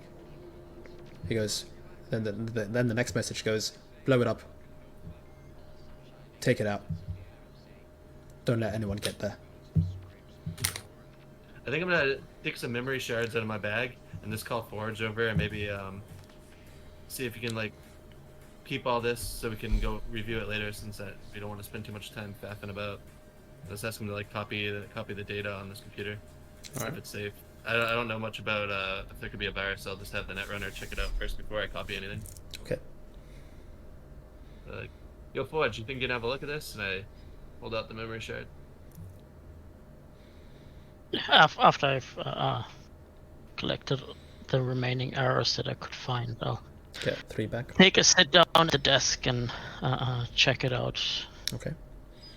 I guess while he's doing that, I'll just rejoin everyone else up here and just look around. You do roll me a ES tech check if you like, unless you want to actively jack into this personal terminal. No, I'll start ES. Okay. What do I see up here? Are these just generators? These are just power generators that have been jerry-rigged slightly to siphon some of the power from the sewage treatment center into powering some of the stuff that they have down here. Making your way around the rest of the area, and Ward, you're picking up the weaponry. You pick Weaponry, they must have food supplies. I mean, there's got to be some valuable stuff down here. roll me a conceal reveal object, and I'll say that if you want to take your time, you get a +1 to it. You do notice that this place has a sort of makeshift looking bathroom, which does seem like it's, as you're sort of making your way around at least, does seem to have something in the back, and seems to sort of be retrofitted almost to be inhabitable long-term living quarters at least. There is a smell here that isn't very pleasant. You figure that the sewage system has been maybe hacked, like not hacked into, but like sort of semi-converted in order for some of their, like to kind of use some of the pipings of it. You do notice the cabinet at the bottom, which has a bunch of cargo pants in different sizes to fit some of these guys. There are like 4 women down here and 7 men, roughly speaking, or 7 men, given who you took out there. You do gather up their weapons, but you don't find anything else on the wards. You do find a supply of food close by to the living quarters here, which is about, I'd say, 6 weeks worth of kibble. 6 weeks for 11 people, or 6 weeks for just total? 6 weeks. 6 weeks worth of kibble for one person. Like what would feed one person for 6 weeks, or what would feed 11 people for maybe a week or so ish, if you were kind of sparse with it. You take a look at them. None of them look bulkier as such, and so you figure that they probably have not been eating very well anyway. There is also real water branded water bottles as well, and at least a 2-month supply of that next to it. You do find weaponry. Now, the assault rifle is broken. A tech would have to look at it in order to fix it. It's heavily damaged. You do pick up, I believe, let me just, there you go.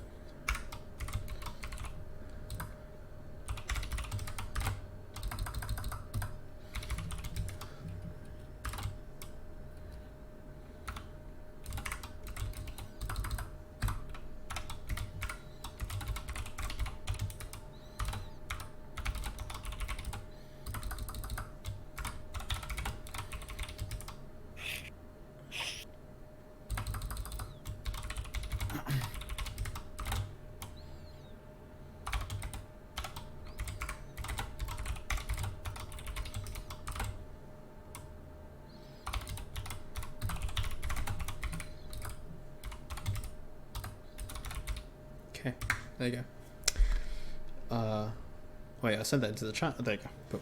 All right. So that's roughly what you sort of find on them. Oh, also a shotgun. All of this is medium quality.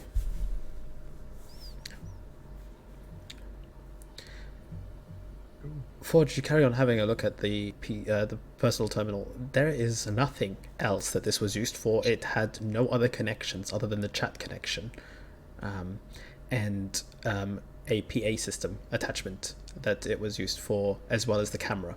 The camera's feed is dead, figuring that Ward has killed it from the outside. And what was the camera that Ward killed? And the PA system on any comment, you see a small red blinking light, as well as a button that you can be pressed to activate the PA system. The camera is up on one screen and it's a dead feed. The other window is just a chat window. You have a look around. This is heavily modified software that only allows for those 2 things. There is nothing else that this personal terminal does. It doesn't. What's interesting is it's not a retail.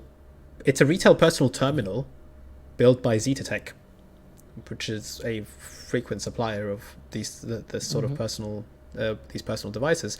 The BIOS is heavily modified to only allow for a single function. It seems to be bespoke almost software to just allow for chat and nothing else, and a PA control and a camera feed.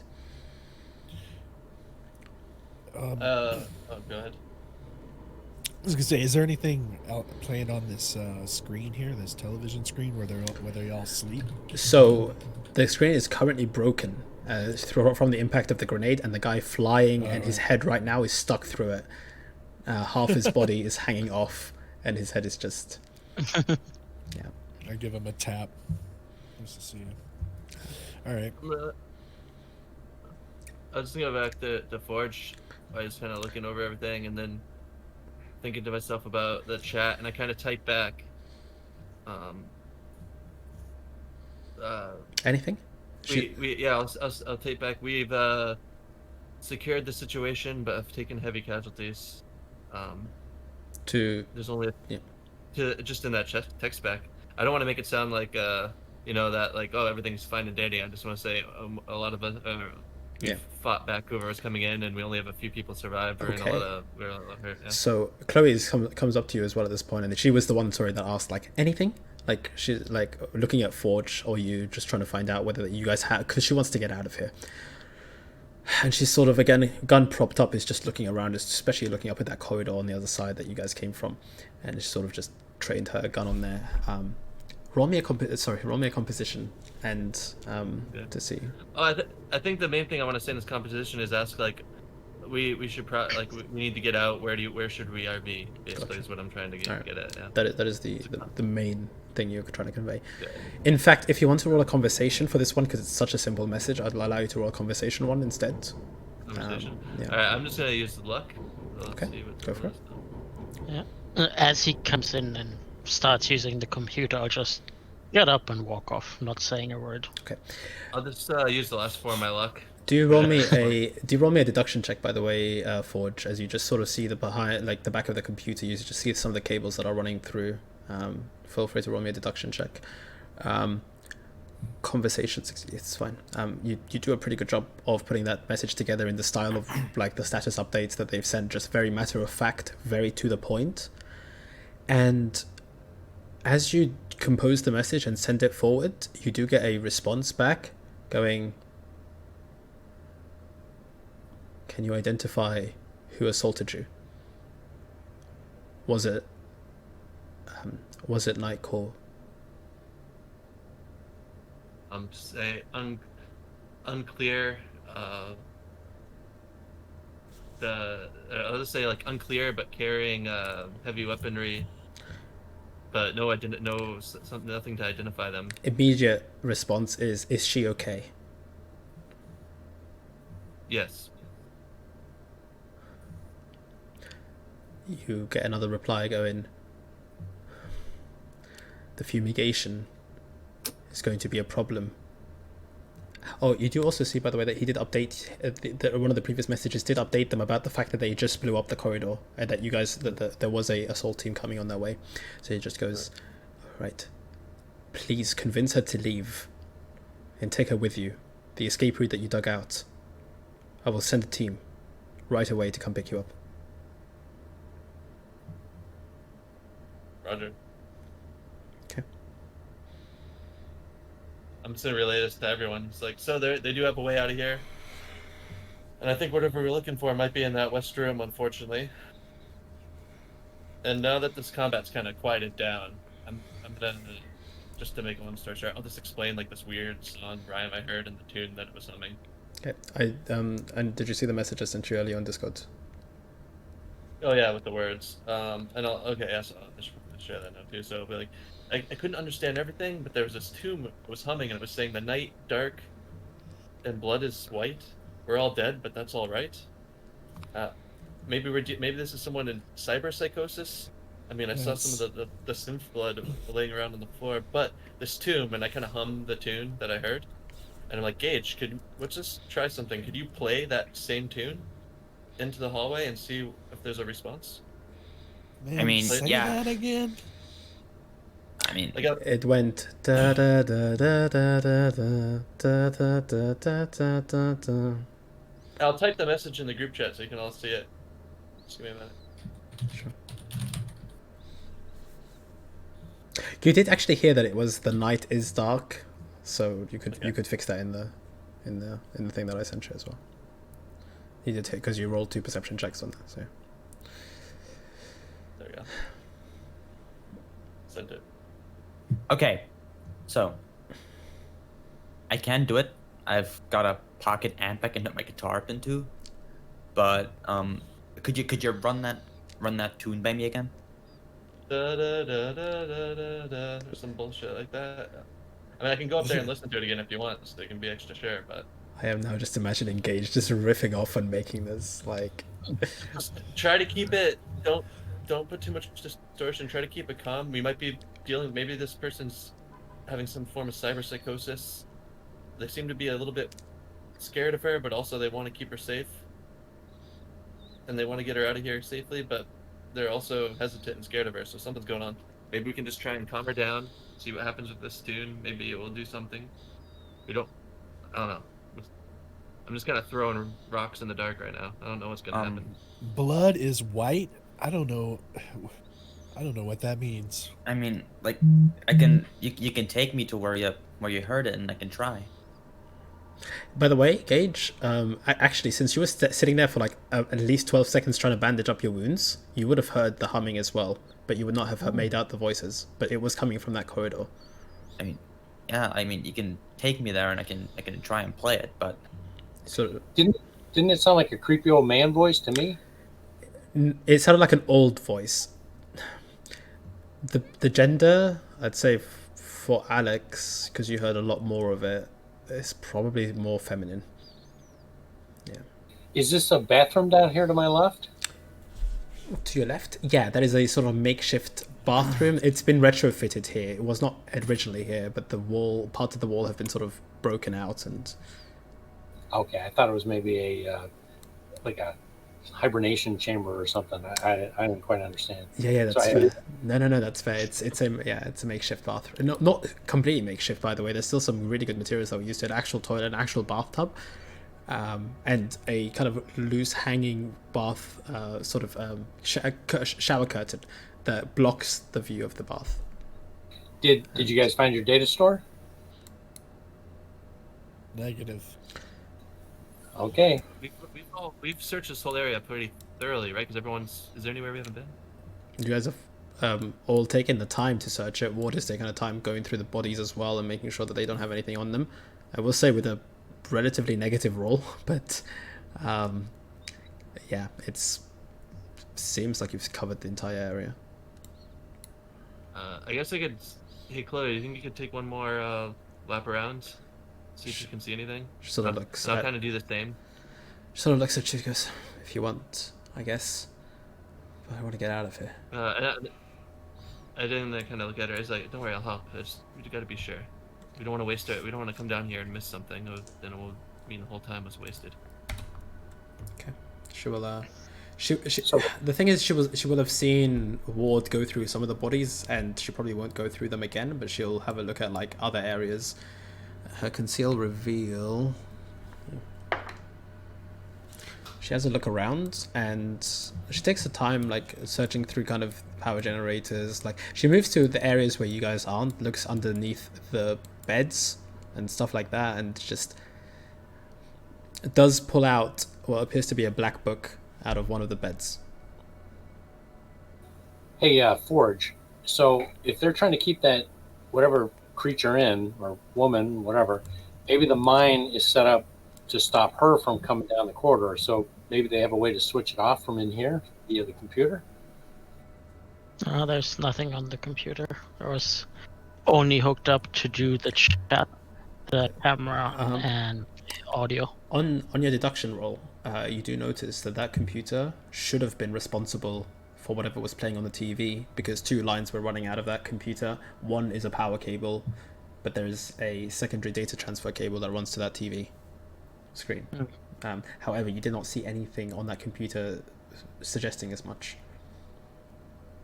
from the security tech roll, at least.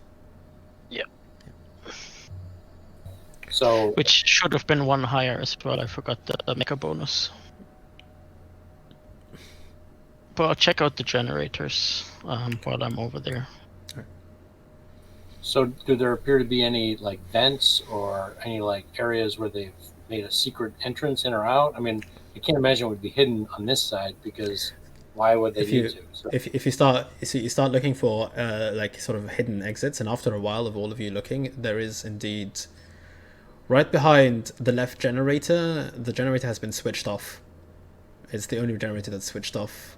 You start pulling away at it, and there is a tunnel that leads away from it that's been excavated. Ah, That nice. must be an escape route. Okay. I'm gonna quickly look at this black book, but just for a few seconds because I don't want to spend much time on this. Yeah, okay. Roll me like a library search, maybe. You get a lot of basic stuff out of it anyway, but just sort of seeing how much you actually can gather in a very quick sort of look, like because you're almost speed reading. See what's the gist of it? Yeah, the gist is easy enough to gather anyway. So It seems to be a book that is drenched in biblical references to Revelations, and it's a heavily modified. I mean, I don't know if you would have ever read, if Connor would have ever read the Bible, but it is heavily drenched in like sort of revelationary type phrases. It makes a lot of references to the Lamb that will bring about salvation, and it has heavy references to the second coming, but it has its very own interpretation of the second coming. You gather? Okay. I'm just gonna stash it for later and not deal with it now. Okay. And then I think we looked at, hey guys, I think we just need to deal with what's in this West Passage, because whatever we're looking for, it's not here. I don't see any data drive like was Okay. described. And Gage, did you want to go ahead and play that tune? Did you say, or? Yeah. Okay. Yeah, I'm gonna go and do that. Roll me a performance check on your instrument. Just like play musical instrument thingy somewhere. Would that just be play instrument check? That's the one. Oh. Okay. Mom, please.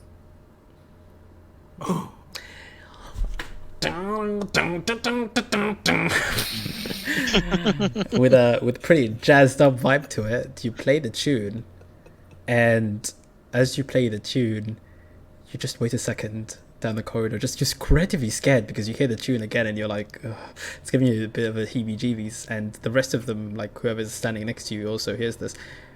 You hear the humming stop for a second. A fellow follower, come. And you see the red light switch off on the bomb. I'm sorry. The What was that? Sorry. What was that? Oh, that bomb out here. the actual bomb that was stopping the laser that was going to trigger the explosive just switches off after you play that. After she says, a fellow follower, come in. All right. And Okay. it switches off. But that is also where we're going to have to take a break, call it for the night. Oh. So we'll Damn resume here next week. Well done, Damn it. dude. Nicely done. All right, guys, really well done. Amazing encounter, and you guys played it really well. So awesome. We will resume and pick up where we left off next week. Until then, have a beautiful night, have a beautiful week, and we'll see you next week. Yeah, Bye. thanks, man. Take care. Bye bye. All right. Cyberpunk Uncensored.